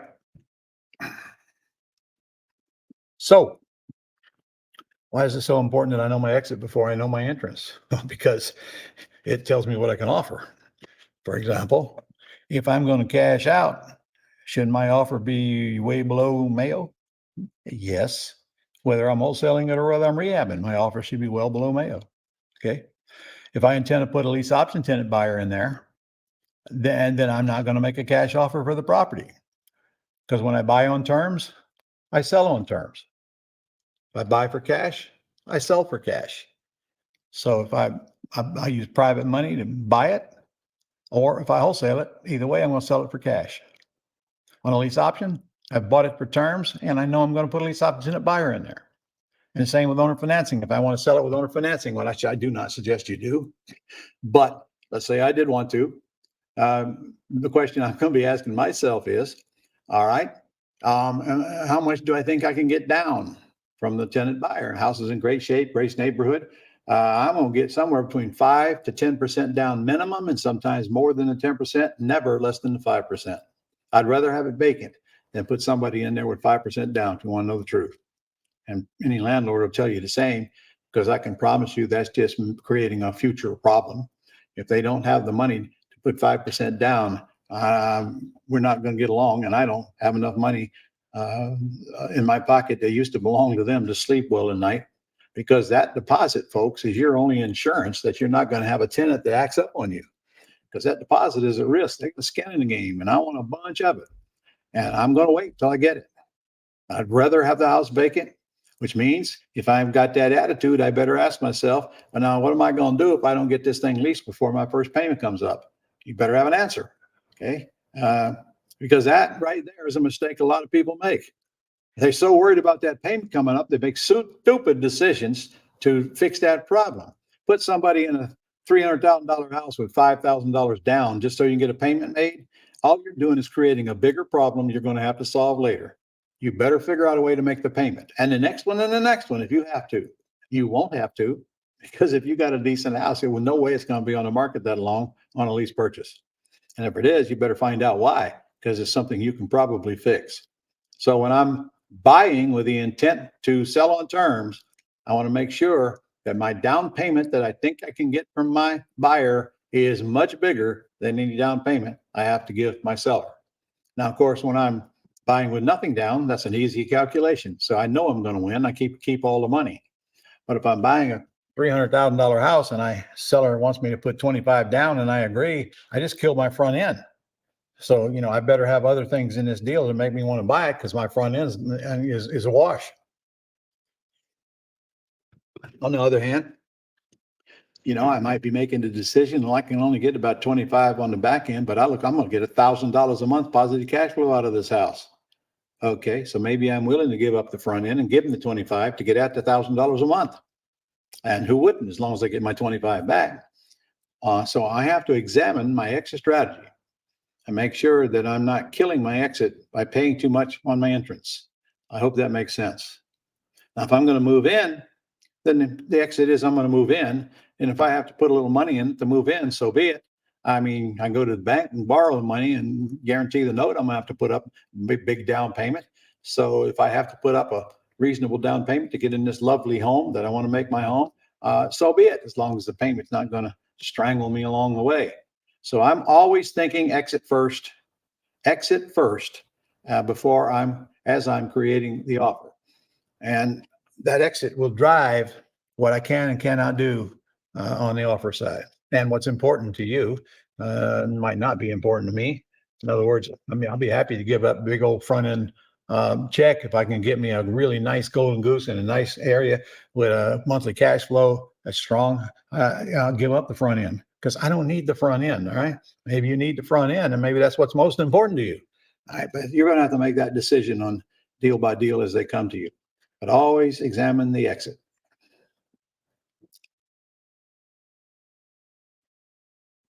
Wholesale and rehabs equals cash out. Simple. Terms equals terms out. Buy on terms, sell on terms. If I buy on terms, I'm putting the least opportunity buyer in there. Period. That makes it easier. I mean, do I have to? No. Can I buy it on terms and sell it for cash? Yeah.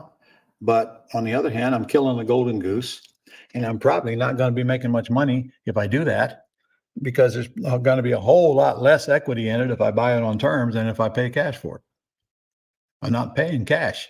I'll go back to my formula. If I pay cash, it's got to be 70% of R minus repairs equals Mayo, and I don't pay Mayo. Terms deals, I want to get money now, front end deposit. I want to get money monthly. That's the monthly spread.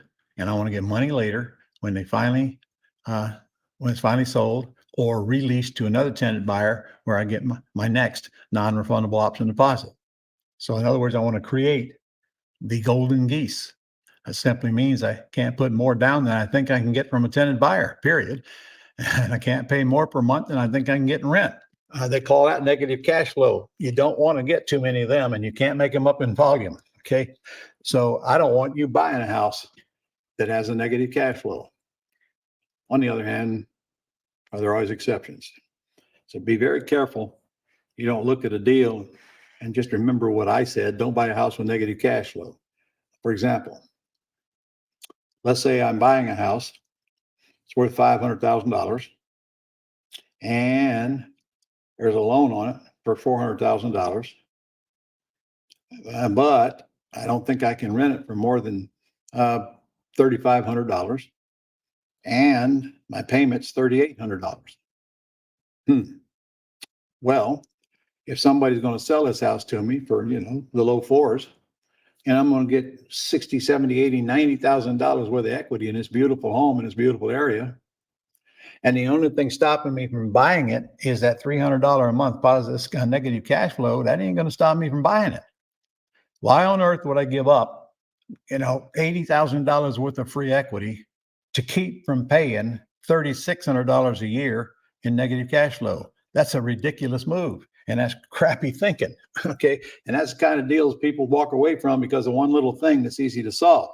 I would be thrilled to pay $300 a month negative cash flow on that house. But I can tell you right now, my tenant buyer might have a 1-year term. I mean, if I gave him a 2-year term, then I'm probably going to raise the rent $300 after the first year, or maybe I just don't do anything. Maybe there's so much equity in this thing, I'll just eat the $300 positive cash flow or negative. And where do you think I'm going to get that from? I'm going to get that from their $50,000 non-refundable option deposits. So that's where I'm going to get it from. Now they've got 2 years to exercise their option. Well, great. So I got 36 times 2 is $7,200 that I'm going to put away to pay for that negative cash flow. And of course, if they don't pay, if they don't buy the house in 2 years, guess what's going to happen? I promise you, the rent's going to go up at least $300 a month for them to stay in it. Think the deal through. What's broke now? What can I do to fix it? Okay. Negative cash flow. Great. Got so much equity. I'll just absorb it. And I'm going to get a giant down. Would I really not get a giant down payment just to do away with $300 a month negative cash flow? Common sense tells me no, buy the house. Can't pay top retail price and have much back end payday when I'm cashed out. So, okay, I buy it on terms. I'm buying it for $400,000, but it's only worth $400,000. All right. I know when I put it on the market, I'm going to put it on the market for about 4.25. But even if I do, I can only get 25 down because that's all the equity that I got in it. And I just artificially inseminated that because I bought it with no equity. So, my profit on this thing is going to be extremely skinny if I have to pay top retail price. I don't pay top real price even with terms. I expect some kind of a discount. And I'll tell them, gosh, if you listed it with a realtor, you'd pay 6%. There goes $24,000. Surely you can sell it to me for less than the top 400,000, which is the very top of the market, and we'll work them down. So I may not be able to get a big discount, but whatever discount I get is another dollar going right into my pocket, right into the net profit. But I never want to cash out a terms deal. And I don't want to cash out a terms deal. Remember why? I know this is contradictory to what everybody's teaching you out there. Flip, flip, flip, flip, flip, flip, flip, flip, flip, flip, flip, get cash, get a check, get a check, get a check, get a check. And I understand that because I did that for 20 years. And I still do it sometimes. I showed you 2 wholesale deals I did. But I'm telling you right now, I get my hands on a terms deal and I don't want anybody buying it because I want the goose to live forever. And I'm working on several of them right now. But here's what you sacrifice if you sell the house. You only get one check, and then you're going to pay short-term capital gains getting that one check. That means if you're in a 25% tax bracket, 25% of that check has got to go right to the IRS. And you know what else it means? If you don't pay the IRS, it's going to be the 20% plus penalties and interest next year. So, you're going to pay the taxes, whether you decide to pay them right now or not, on those short-term deals. Those 2 that I just told you that I showed, that $77,000. Okay, well, I got half. My acquisitions got half. And we're both going to have to pay the taxes on those. Fortunately for me, I still got some leftover capital losses that'll wash mine out. I don't think he does. So, I told him, don't forget Uncle Sam. He said, I'm not. And that's just the beginning. I wouldn't be surprised if that gentleman doesn't make at least $250,000 this year, playing around, just being acquisitionists with me because of what I'm paying him. I'm paying him pretty well. But pay peanuts, you get monkeys. I am very willing to give up half of what I wouldn't have if he wasn't out there doing the work. Appreciation. I was going to show you here I didn't show you the house that I went to on Fitchwood that Tish lives in right now. I took over a loan of $351. Seller didn't get any money. And today that house is worth well over $600,000. That's called appreciation. Okay. And here's a big one. When I took over the loan, I owed $351. Today I owe about $260. That's called debt pay down. That's another big one. All right. So look at what happened just with that one house. Now, what happened if you had about 50 of those out there that you got for free, that you got paid to buy, and that you've been paid on every single month and are going way up in value, and you're writing huge, getting depreciation galore, lowering your taxes, and all the forfeited deposits for everybody that moves out, and you get to do it again. And the debt pay down and the long-term capital gains.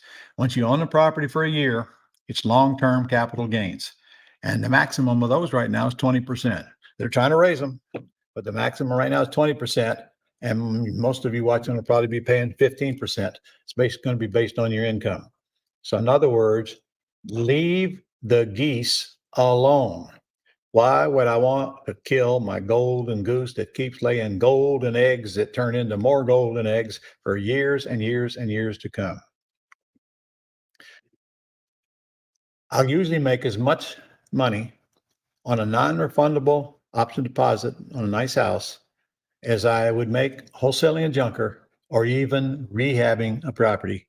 Because by the time I get to property rehab, that so-called profit that you're looking at is going to start dwindling down because of all the closing costs they don't teach you on television. Right? So I'm getting, it ain't like if I keep it, I'm not getting paid. I'm getting a great big non-refundable option deposit that I hardly do anything for. So, I don't want to give up. I don't want to give up all those other goodies.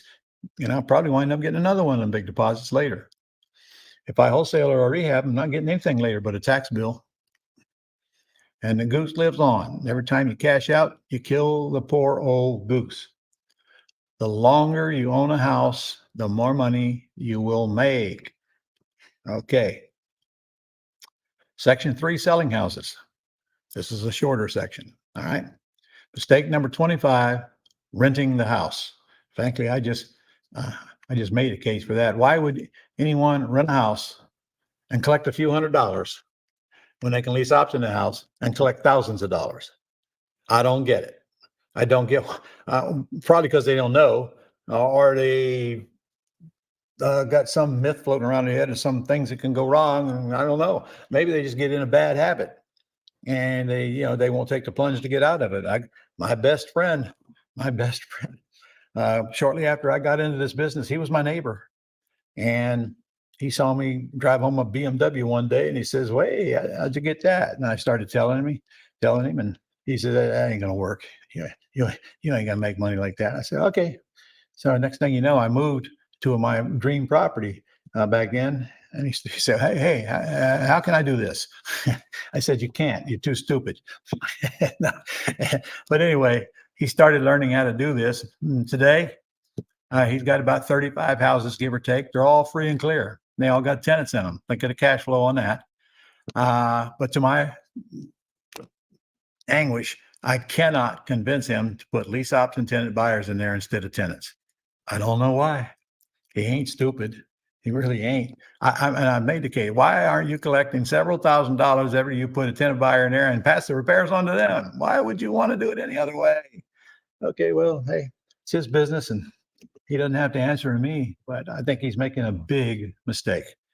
Put a tenant in the house, make it a tenant buyer, collect money, skin in the game, make them responsible. They act like owners, not like tenants. They're different. Truly, they are. They're a different breed of humans. Okay. They think like buyers because they got skin in the game.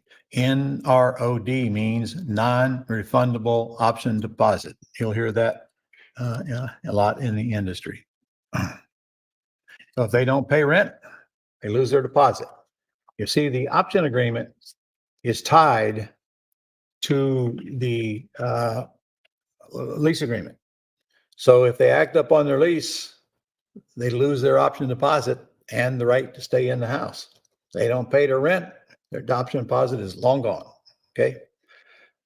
During this COVID thing, I didn't have one tenant call me and ask me if it was okay if they didn't pay the rent, because they knew darn well if they don't pay the rent, they're going to lose their deposit.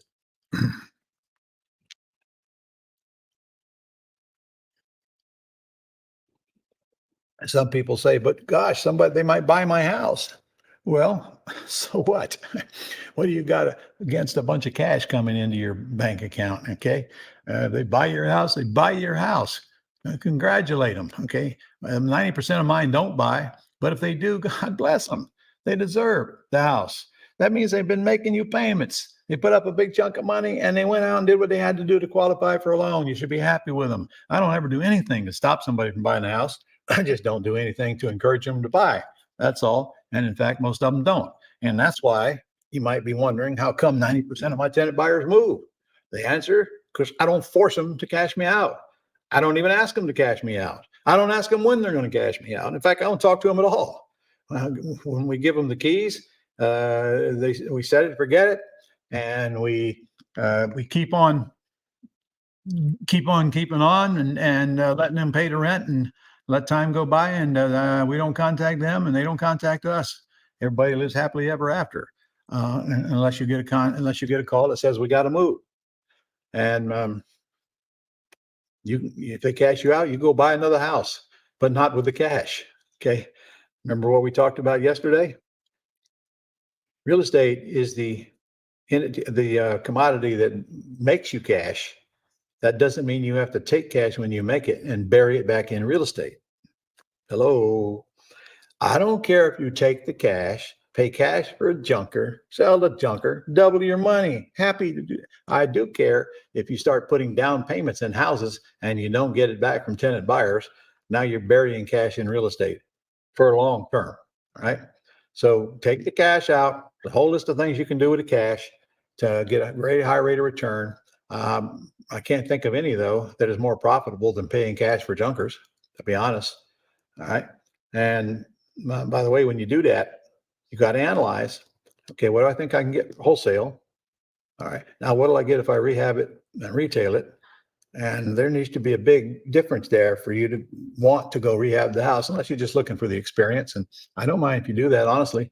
I think everybody should rehab some houses here and there. Yeah, it's great to make something ugly into something pretty. Watch the television shows, that's what they do. Of course, there's always hassles and arguments along the way, but they never show you the holding cost of making that happen. And they don't tell you it takes 6 months to get from here to there. All right. It only takes an hour on their show. But in reality, there's going to be a big distance between here to there. And there's nothing you're going to do about that right now. And I don't care how good you think you are. You've got other forces out there you can't control. So right now, wholesaling, if you buy them right, is usually more sexy than rehabbing and retailing, even if I make more money rehabbing and retailing. But I can tell you that none of it beats the pretty house business. Because I all them golden geese, all them goodies that I get on the back end, I still get the big check on the front end. And I'm telling you, I have it the first month that I own the house, I'll have that check in my hand. Hard to beat. Number 26, never publish the deposit or the rent. And in fact, don't ever name the rent or the deposit, especially even if you got somebody on your team selling for you. They'll ask you, come on, you can tell me what's the least you're going to take for rent. I'm going to tell them the most you can get. Come on, tell me what. No, if you give them the number, You're not going to get any more than that. If you give them the down payment number, you're not going to get any more than that. You've already planted the seed and destroyed the crop. Shut up. Keep those numbers to yourself because you don't even know what they are yet. You have it in your mind what you want to get, but don't share that information with anybody else or you probably won't get it. My daughter sells cars for me on the internet. I tell her the same thing because she asked me the same question. Do you think she'd know by now? Come on. What is the least you're going to take for the car? And I say, the most you can get. And she say, well, what is that? I say, I don't know yet. Go to find somebody who wants to buy it and tell me what they want to pay, and I'll see if I want it. I'm never going to give away what I'll take, because if I do, sure enough, that's what she'll come back with an offer on. So just shut up, keep it in your head. I don't care if you got an acquisitionist, you don't even tell them. You train them. The more you get, the more you get paid. So get all you can on the down payment, that is. So here's your questions. What's the most you can put down? What's the most you can pay monthly? Is that the best you can do? That's how you get high deposits and high monthly payments. And remember, Pat Live is going to ask those two questions before you even get the lead. If they're calling Pat Live, if they're going on your website, then they're going to put that information on the little form on there. You already got the answer to those two questions. But tip, when they tell you how much they can put down, they always have more. So don't assume that you can't get more out of them. The same with a monthly payment. When you get them out to the house and they really like what they see, they fall in love with the house, and be surprised how everything changes. The American dream of home ownership is a very strong motivation, folks. Shut up and let them talk. Now, what would it be like if you were actually to adapt that in all your conversation? Just shut up and let them talk. Never be the first to name a number. You'll discover to almost always take less than you were about to offer. Open your mouth. And it's amazing to me. I mean, I learned that a long time ago, and I am still flabbergasted sometimes, even to this very day, what people will do when I give them a chance to tell me what they will take. And when I'm buying a car, if I buy a car from an individual, there ain't no way I'm going to tell them what I'm going to pay. I don't care what they're asking. I don't care if it's a dealer. I might be interested. So what is the least you can take for the car? And then whatever they sell me, really, is that the best you can do? So you're telling me if I don't give you that, you won't sell me the car? Over and over and over again, use the same words. All right, they work like a charm. And of course, they work on the selling side as well. Is that the most you can put down? I was kind of hoping to get more than that, honestly. Is that the most you can pay per month? Wow, expected to get much more than that since you're getting the option to buy the house. What comes out of your mouth will determine what goes into your bank account. Selling too cheap. To be honest with you, most investors sell too cheap. Most of them. One reason they sell too cheap is that they don't look up the real comps and they don't keep up with the times. If I sell a house in an area, I sell it for more than what it's worth. Guess which one I'm going to use for a comp the next time I'm in that area? The one I just sold. I create my own comps by selling for more than what they're worth. Right? But most investors will underprice their houses when they're selling them, which sometimes with some of the rehabs I've seen, they probably need to underprice it because it really ain't ready to sell yet. And so they just underprice it and they just lose the money. And reality is they never know they lost it. So they don't go to bed worrying about it. They just never know they lost it. You need to be smarter than that by determining the real ARV and then raising the price based on what you see. All right. I don't have some formula for you to raise the price. If it's a nice house and it's in a nice neighborhood and it's somewhat of a heated market, raise that sucker. You might get as high as 10% more than what the appraiser would say it is worth, what the ARV would say it is worth. Most of the time you won't get that much, but at least 5%. At least 5%. Raise the price at least 5%. And incidentally, when you do that, didn't you just create the money to pay a realtor? Well, you're not paying a realtor if you're selling on terms, though. But if I sell it for cash, I want to raise the price above the R. And so the realtor, in fact, really don't cost me anything. I never sell a house for what it's worth. I sell it for what it's about to be worth. And if the buyer and I agree on that number, then that's what it's worth. What a buyer will pay determines the value, not what some appraiser says it's worth.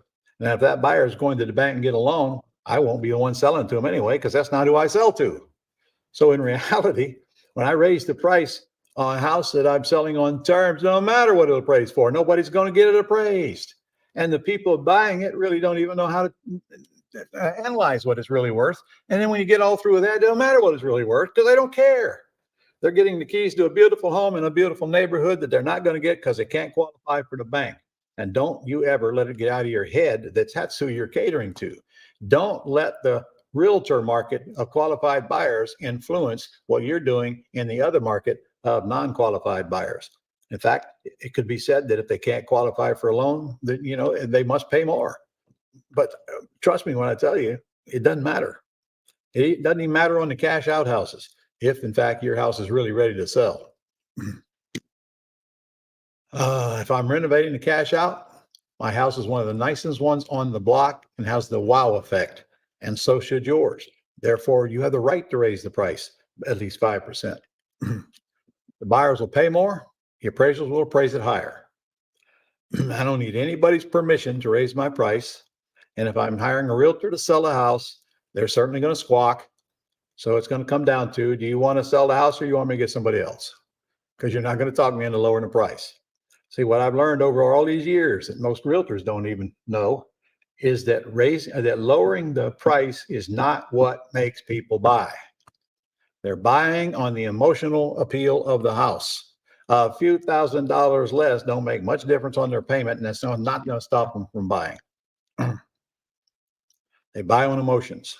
So you have to learn to appeal to their emotions. Not hard to do, but that means you have to renovate it right if you're going to renovate it, not half-ass it like many investors do and cover up stuff. And there's no need for all of that in this industry.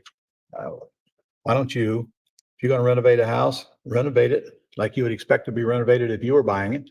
Now, of course, that doesn't mean you're going to put all the best of the best stuff in there, because you're not going to like the end result if you do that. But you can make that house really, really nice by putting some nice stuff in it that ain't the highest price stuff on the market. On terms deals, I've raised the price since the first one I've ever bought. The very first time I put a lease option tenant buyer in a house, I raised the price. And I quickly learned price doesn't matter. Now, I've been sitting here talking about raising the price all this time, but in reality, 90% of them don't buy anyway, so what difference does it make?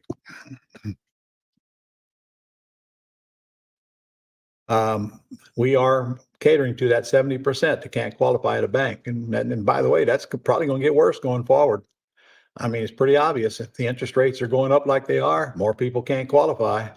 And if the inflation is going up like it is, more people can't qualify because they'll be spending more out than they're accustomed to doing.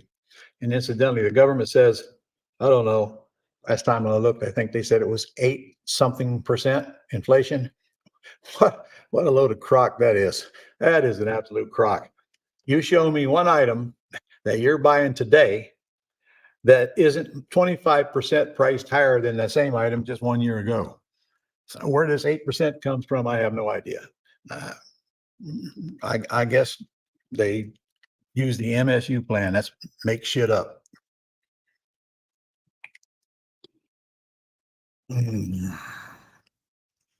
That's all we're looking for, the people with the money and the people that can afford to make the payment that they've just said they can afford.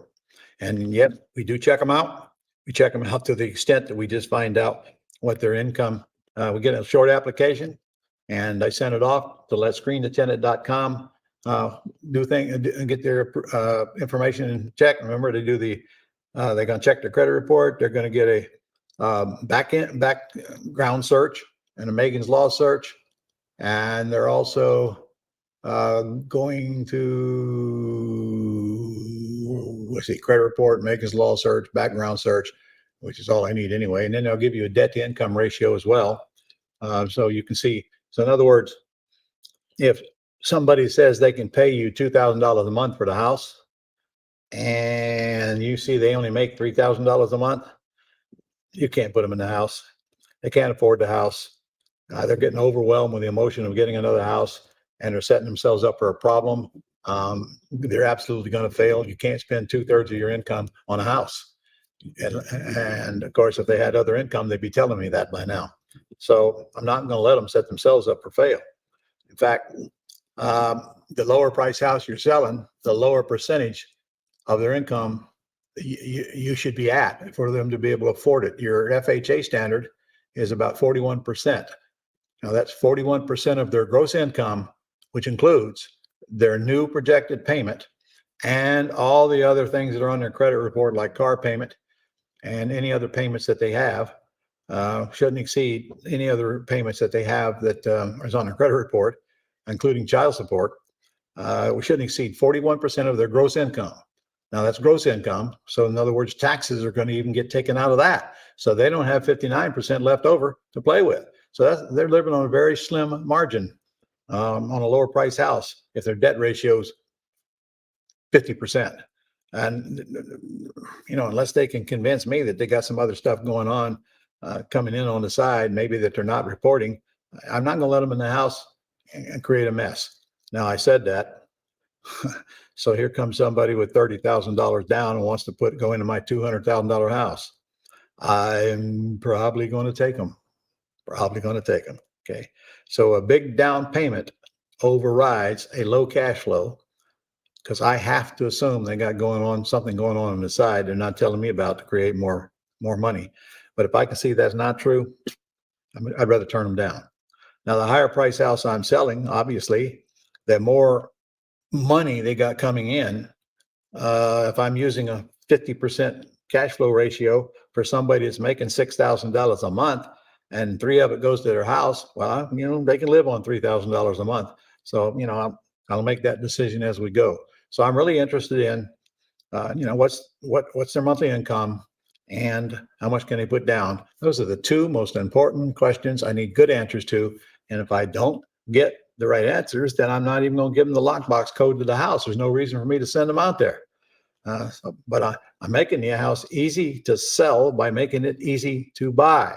Remember, they can't qualify. Ain't nothing easier than a lease with an option to buy, and nothing quicker.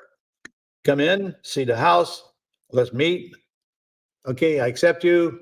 Give me some money, and call the attorney. And I got a lease option tenant buyer. Can you close this thing day after tomorrow? Period. You sit down, you take the lease option agreement out, and you go down the list, and you put the answers in the blanks down in an email. You send the email to your closing attorney, and they fill out the lease option agreement. Now, first one, you need to send them mine. And if they want to add something to it, great. But look, that's all they're doing. Then they add any disclaimers and disclosures on there, including the CYA letter out of my manual. And you don't even need to be there. In fact, if the tenant buyer lives in the city where the house is, then I'd like for them to go see the attorney face to face. But if they don't, they can do it all virtual. The attorney will get on the telephone with them. And, there's some things that you must get in the process here. You can't just be stupid about this. I want a copy of their driver's license, and I'd like to see something to show me that they're actually getting the income that they say they're getting. And there's a list. There's a checklist in your manual that you want to go over. And then we have my down payment assistance program, which I'm not going to talk much about now, but that's where I get them to pay a monthly payment toward their down payment over and above what they've already said they could pay. It's free money. Okay. It's free money. And there's a whole 1-page agreement in there for that as well. So no banks, poor credit okay, no time delay, instant occupancy. And now I'm giving them, I usually give people 2 years. I honestly don't want to give them more than that, but they don't ever really ask for that. And they all come, they all think they can get everything fixed in that amount of time. Some of them think within a year. They could get it fixed within a year, easy. I mean, literally, screenattendant.com will clean up raise one's credit score 100 points in 6 months. Okay, that's probably going to get anybody approved for a loan. So I give them more than enough to get the job done. But I don't want to give them more than 2 years, because if they're not tenants that I want around later, I want the right to boot them out. I've never had to do that. But, longer term I give them, the longer term I'm obligated to collect their rent. So 2 years is more than enough. And especially in times like we just came through, where the values are going up so much, they go a long ways in 2 years. If they haven't bought in 2 years, they're not going to buy anyway. But again, I don't move them out, but their options expired. So if they ever do get around to buying, it's a totally new negotiation.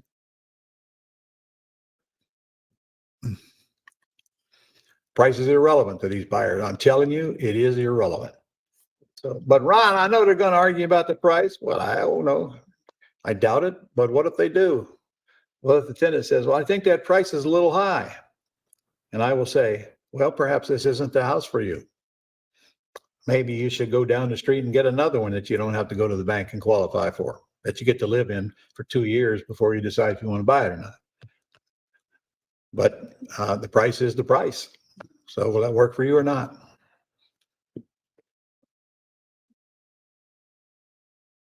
Offense, not defense.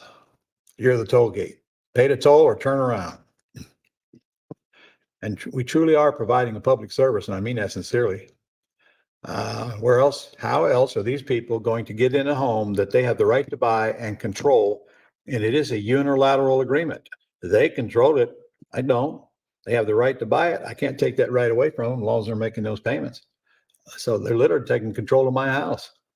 So how else are people going to be able to qualify to get in a house if you don't give them in a position to do it now and have plenty of time to clean up whatever's broke?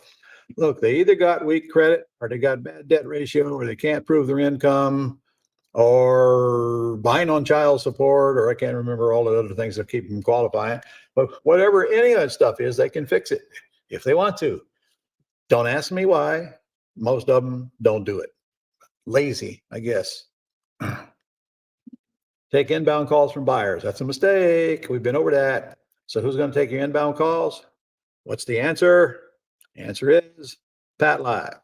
Pat Live. PatLive.com ronlegrand.com /Pat Live. Why I want you to go through there? Because if you go through there, they already know what you want. All you got to do is tell them, I want an account for both buyers and sellers. They'll set you up with one account, and they'll have one page for the questions for the buyers, and another one for the sellers. You only have to pay one fee of $200 a month, 24 hours a day. Where are you ever going to get live humans that can answer the telephone for you 24 hours a day for that kind of money? And I promise you, you won't ever get any that are trained better than these folks. I mean, this is a good company right here. And over 20 years, we've been working with them. They'll pre-screen your buyers by asking my simple questions. And when you get that information, you are ready to determine whether you want to contact the buyer or not. That's simple. And they'll text you the information or email it to you as soon as they get it. So let me tell you what's going to happen if you want to decide to, I'm going to take all these calls myself. In fact, I think that's probably a good idea for you to do. Yeah, give it a week. You'll be crying for mercy. You'll get all these calls from these buyers. They're all going to ask you the same questions. You're answering them over and over again, and you're going to get sick of it very quickly. And look at all the time it's going to suck out of your life. And frankly, even if you ain't worried about the time it sucks out, what about all the grief? How are you going to be in a good mood? How are you going to be in a good mood when you're taking all these calls from some of these people? Couldn't buy a house if you gave them a down payment and signed on the loan for them. And the lower priced houses you're selling, the more of those you got to put up with. The higher priced houses, the less of those you got to put up with. People that are looking to buy a $500,000 house know they need a bunch of money to buy it if they go qualify at a bank. So now if they can't qualify at a bank, you're going to get a lot less of them calling you, because there's a lot less of those people out there that's got that big old down payment that you're looking for. So, somebody that's making $35,000 a year ain't looking at a $500,000 house. And a lot of the calls you're going to get on the low stuff is, will you rent? Can you rent? No, I can't rent. Can't rent. We lease option. We want buyers, not tenants. So you're only going to call back the ones that got the money. and give them the lockbox code. We don't show houses. Boy, we ain't going to be trucking around all over the place showing houses to people just because they say they want to see it. Let's pre-screen them first, and then most of them will not need to get into the house. Save a lot of wear and tear. But Ron, what if they steal stuff? What stuff? What stuff you got in a vacant house? And even if you got a Ranger and refrigerator in it, which you will, can you imagine somebody backing up to your house in a nice neighborhood and stealing your Ranger and refrigerator? And if you're worried about all that, why don't you go to the neighbors and ask them to watch your house? They'd be thrilled to. And they'll also be able to watch who comes and goes. They'll be thrilled to. And you might as well drop them off a $25 Visa card while you're at it. And you watch how cooperative they become. Call me if you see somebody backing up to my house with a pickup truck, will you? Sure will. And don't forget, you can also put a security system in the house if you want.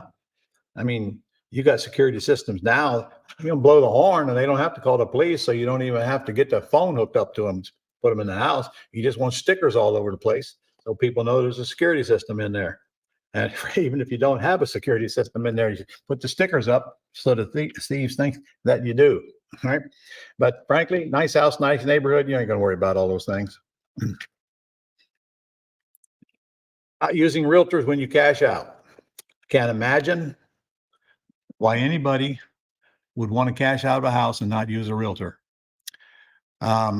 You have never done this before. You're probably not going to understand how much goes into selling a house and putting a cash out buyer in there. Realtors know it's a lot of work, pain in the neck.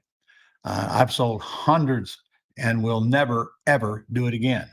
I used to have a staff that handled getting these people qualified. Look at the work. They got to locate the buyers, then they got to pre-screen them.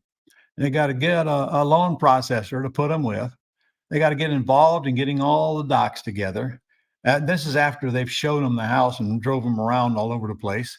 Then they got to meet the appraiser. Somebody's got to meet the appraiser. House is vacant. It's either you or the realtor, and the home inspector, same way.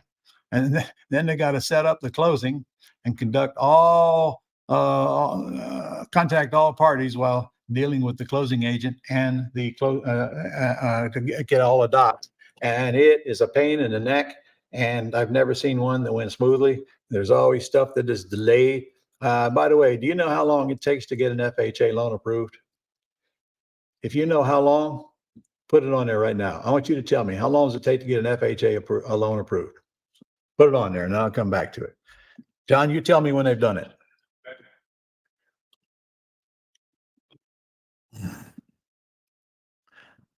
I'd rather have a root canal and do all that stuff. And I'm not kidding. I'm never going to sell a house to a cash buyer that can qualify for a loan as long as I live. And just think about it. If you've raised the price 5%, you just paid for the realtor anyway, so it's not costing you anything. So you might say the realtor's free. But from the moment I signed the listing agreement, which I never do for more than 90 days, incidentally, the moment I sign a listing agreement, I'm done. All my work is over. I'm going to sit back and relax till they send me a contract for the asking price, period. And the thing about selling houses to realtors is they've got a group of buyers probably waiting to get into a home. You don't. They'll tap into that group. And in the last couple of years, it has been normal for them to plug in a buyer within a day or two after you release it to the realtor, let them put it up for sale. That has not always been that way, and it will not always be that way. So even if they found the buyer quickly, they still got to do all that other crap to get them to the closing table.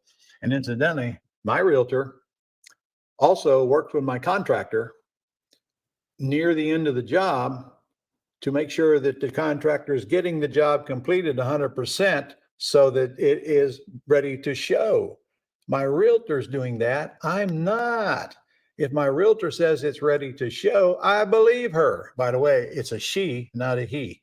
Women know what ready to show means. And so she will work with the contractor. So there's a switch plate missing. Hey, get that switch plate on there because I'm not going to release your last draw. I'll tell the contractor, the realtor's in charge of you getting your last draw. And I want everything done 100%, right down to the last switchblade. So if she says it's ready to sell, I believe her. And free, don't cost me anything because Ron, I'm listening with her. What? we do have a few answers to your question, how long it takes to get approved for an FHA loan. Okay, what's the Getting answer? a lot of different answers here. 3 weeks, 45 to 60 days, 3 months, 2 Okay. months, Uh-huh. 1 year. I hope it doesn't take that long. Any more? 45 days, 6 weeks, Mm-hmm. 4 weeks, 90 Mhm. days, 2 weeks, 45 days, 3 to 4 weeks. Thank you for the answers, guys and gals, but enough is enough. The answer is 48 hours. 48 hours after they get the package, probably 30 days to get the package ready to go to FHA for an approval. That's where all the time is, getting all the proof of income and the proof of employment, all that stuff. And the borrower is halfway cooperating half the time. You got to chase them around. The realtor's got to chase them for documents and so forth. So it's not the FHA's fault. Yeah, once they get the package, it's an instant yes or no. All right. Thank you, John. Were you supposed to get me an answer on something else a while ago? No, we gave him the link to get the PowerPoint, didn't we? We did, yes. Okay. Wonder how many deals investors lose on deals they do while they're wasting all their time trying to do what they should hire somebody else to do, like a loan processor or a realtor. Wonder how many deals they're going to be losing on that. You guys got to focus on what you do best, and what your job is to make the deals, not do all that grunt work in the middle to try to save a few bucks. And by the way, if you, well, I'll come back to that. Let others do what they do best. If you've heard that before, you're going to keep hearing it. And besides, I told you I raised my price for enough to cover the realtor, so it ain't like it's coming, he's coming out of your pocket one way or the other. But believe me, you're going to get a higher price letting a realtor list it. Now they're going to squawk, they're going to complain. Just make it clear to them, this is what I'm selling for. Do you want it or not? They'll take it, and of course they'll sell it, and then you can rub it in. If your profit is so small that you can't pay a realtor, the problem is not the realtor fee. You pay too much. It's that simple. You paid too much. Therefore, you're such a skinny margin. You don't want to pay the realtor fee. Your fault, not their fault. Get better at buying. You don't need a realtor for terms deals or wholesale deals. Don't forget that. I need no realtor to find a tenant buyer. I need no realtor to wholesale a junker to a rehabber. They're gone like that. I certainly don't need a realtor. Only time I use realtors is when they're selling my all cash deals that have been renovated. We don't buy through realtors in a terms business. We buy from FSBOs. No patience. Patience, Daniel-san. If you're always in a hurry to sell or to get a tenant buyer, it's probably because you have low cash flow. If that's the case, be careful that one problem don't lead you to another one I've just discussed. Taking a little bit of money to put somebody in this multi-$100,000 house is a mistake. It's a mistake. It's going to come back and bite you in the butt. And I don't care what that tenant buyer tells you. I don't care what promises they make you. Oh, I'm going to get my tax return. I'll have a bunch of money then. Okay, well, when you get your tax return, call me and I'll let you know if this house is still available, but it's highly unlikely.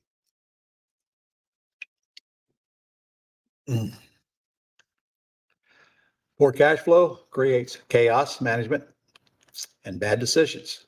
Look, I know. Trust me, I've been there and made a lot of bad decisions from poor cash flow. So if we focus on getting our cash flow up quickly, and how do we do that anyway? Let me see. We got non-refundable deposits from pretty houses. We got wholesale flips, which are worth thousands and thousands of dollars. So how many of these do you think need to coming into your world before your cash flow issue is not a cash flow issue? I ain't touching a deal for less than 20 grand. I don't care if it's a wholesale rehab or, lease option. And most of them are worth more than that. Okay, so how many of those do you need in a month where cash flow is not your problem anymore? And not very many, probably 1, 2 at the most. And on terms deals, I always get 2 to 3 months before my first payment starts, and that helps with cash flow considerably. It's a condition of my purchase. It's not a choice for the seller. And if that's what we're getting hung up on, I very well put it right back on the seller. So you're telling me if I don't make your next payment, you're not going to sell me this house? And if that's true, what are you going to be doing to sell it? Because haven't you just said you will be making the next payment while you're looking for another buyer? I'm a bird in the hand, not a bird in the bush. And I ain't going to beg. So I'm not asking them. I'm telling them, if you want me to buy your house, then that's what we're going to have to do. And especially if I'm paying the closing costs, for crying out loud. That's thousands of dollars. Gives me plenty of time to find a tenant buyer and be patient finding the biggest down payment. Patience, Daniel-san. Patience. If I'm rehabbing and borrowing private money, I don't make payments. I borrow the money, accruing interest. So I need 100 grand. I don't make another payment until the thing is cashed out, and the lender gets back their 100 grand plus whatever percent of interest that is accrued up to that time to get one check for the whole amount. And incidentally, what do you think they're going to say to you when they do that? Here's what they're going to say. Can you just keep my money, get it back out? By the way, you cannot keep their money. That money must be distributed from the closing agent to the lender. And then if the lender wants to send it back on the next deal, so be it. But make sure all the money you get from lenders is secured and that it never goes into your account until it's earned to go into your account. When something's paid off, the lender needs to get paid. So you don't have to have payments in your life if you're borrowing private money. And you rehabbers better not forget that. I can tell you right now, having several houses on hand and a payment on all of them to a private lender is going to soon get very, very old. And I tell you what else, when I talk to private lenders about accruing and not making a payment, they'd rather have it that way. They don't want to mess with a payment. That payment don't mean anything to them. If somebody's lending you 100 grand and they're worried about the payment, they shouldn't be lending you the 100 grand. It's going to accrue. They know what you're going to do. They can see what's going to happen and how they're going to get paid back. So you make sure they get the money back. Now you can ask them, okay, you ready to do it and put it in another deal? Yeah. You know what else is going to happen? Pretty soon you're going to get calls from their friends. Hey, can you do for me what you did for John? I don't know. What did I do for John? Okay. And lenders begat lenders who begat lenders. Once you start the machine coming, it's not difficult at all to find people who have money. There's trillions of dollars sitting in people's IRAs alone, which is going to be at least half the money you raise. And so take the pressure off of you. The reason I started getting 2 to 3 months before my first payment was due was to do just exactly that. And it worked so well for me, I decided to tell everybody about it. But you got to remember to stick that into your closing conversation, and you really don't even need to talk about it till you're writing a contract. Come see me in school. Number 31, don't use tax-free entities. Well, if you don't use any of these tax-free entities, then you just pay the tax. That's okay with you. It's certainly okay with the IRS because they'd rather have the tax. But look, they make the rules on this thing. We didn't. We're just living by their rules. We ain't breaking any law. So, over the Roth IRA, there's just a few things you've got to learn. You better make sure you learn them so you don't violate the rules and you don't get tapped with them and your IRA annulled. Solo 401k, there's even less rules, but there are rules. And by the way, New View out of Orlando, and I can't remember whether that's NU or NEW. Either way, you'll find them very easily. New View. It's NU. NU, VU. I think it's NUVIEW, but now I'm starting to question myself on that. All right. Well, anyway, they're in Orlando, and they will set up your Solo 401k for $500, and they can also warehouse your IRA as their self-directed IRA company. In fact, one of them used to work at Quest out in Texas. So if If you want to set up an IRA, I mean, again, I don't care who you use, but if you want to do a solo 401k, then they know all the answers about that. Last time I heard, Quest doesn't do the 401ks. So remember, you got to know the rules. Rules are no employees. Okay. Don't set up a solo 401k and 2 years later, the IRS comes at you because they can see you got employees. And remember, those are employees are any business. So if you're going to have employees, just make sure you don't control that business, and you can fix that. 1031 exchanges into 3 houses. I'm almost sure that lesson is on the Gold Club as well. I'm almost positive it is, where I turn 1 house into 3 houses when I've taken the proceeds of 1 house and buying 3 other houses with it, with owner financing, and using that money for down payments. And then I'm going to take those 3 houses and lease option those out and collect big down payments, way more than I put into the exchange for my first house. Quadruple my assets, quadruple my income, and at least 150% of more back out of it than I went into the exchange. So 1031 exchanges usually mean I'm going to sell 1 house and go use the money to buy another house. Well, that's almost true, except you're going to go use the money to buy 3 houses, but with owner financing, and put up down payments to get rid of the money you got out of the first house. And if you don't have any idea what I just said, look the lesson up on the Gold Club, or come see me in Quick Start School. If you learn to use legal tools to grow tax free, you'll grow a lot faster, 10 times faster, tax free rather than taxed. Makes good sense to use these tax free entities and just let them buy or control the property instead of you outside and pay no taxes with the IRS's blessing. Your self-directed pension plans can all buy and control real estate tax-free. Don't forget, you don't want to do a terms deal in your Roth, because that is, I mean, you can. Some people are, because they don't know that when they sell a property, they're going to get taxed. And incidentally, that's going to be at the tax at the trust rate, which is probably higher than your personal income tax rate. Don't forget one more thing now. If you want to put a house in your Roth that you know you could buy with owner financing, you don't want to buy it. You want to lease purchase it, because you can do that inside your Roth, and there's no unrelated business income tax on it when you sell. Just tell the seller, I can't buy it because it's my Roth. I'm going to lease purchase it. And assuming they're okay with that, it might be better than you buying it. I don't know. But remember, if you lease purchase a house, the loan's going to stay in the seller's name, but they haven't transferred title, so they don't need to worry about the bank calling the loan due. And that's your backup strategy if they're worried about the bank calling the loan due. Don't forget your kid's Coverdell. Very few people know about this Coverdell thing. And if your kid is under 18, you better, like tomorrow, contact one of these companies and learn about a Coverdell IRA. Quest out in Texas, Newview in Orlando, and there's a bunch of others as well. And just set your kid up with one before you forget about it.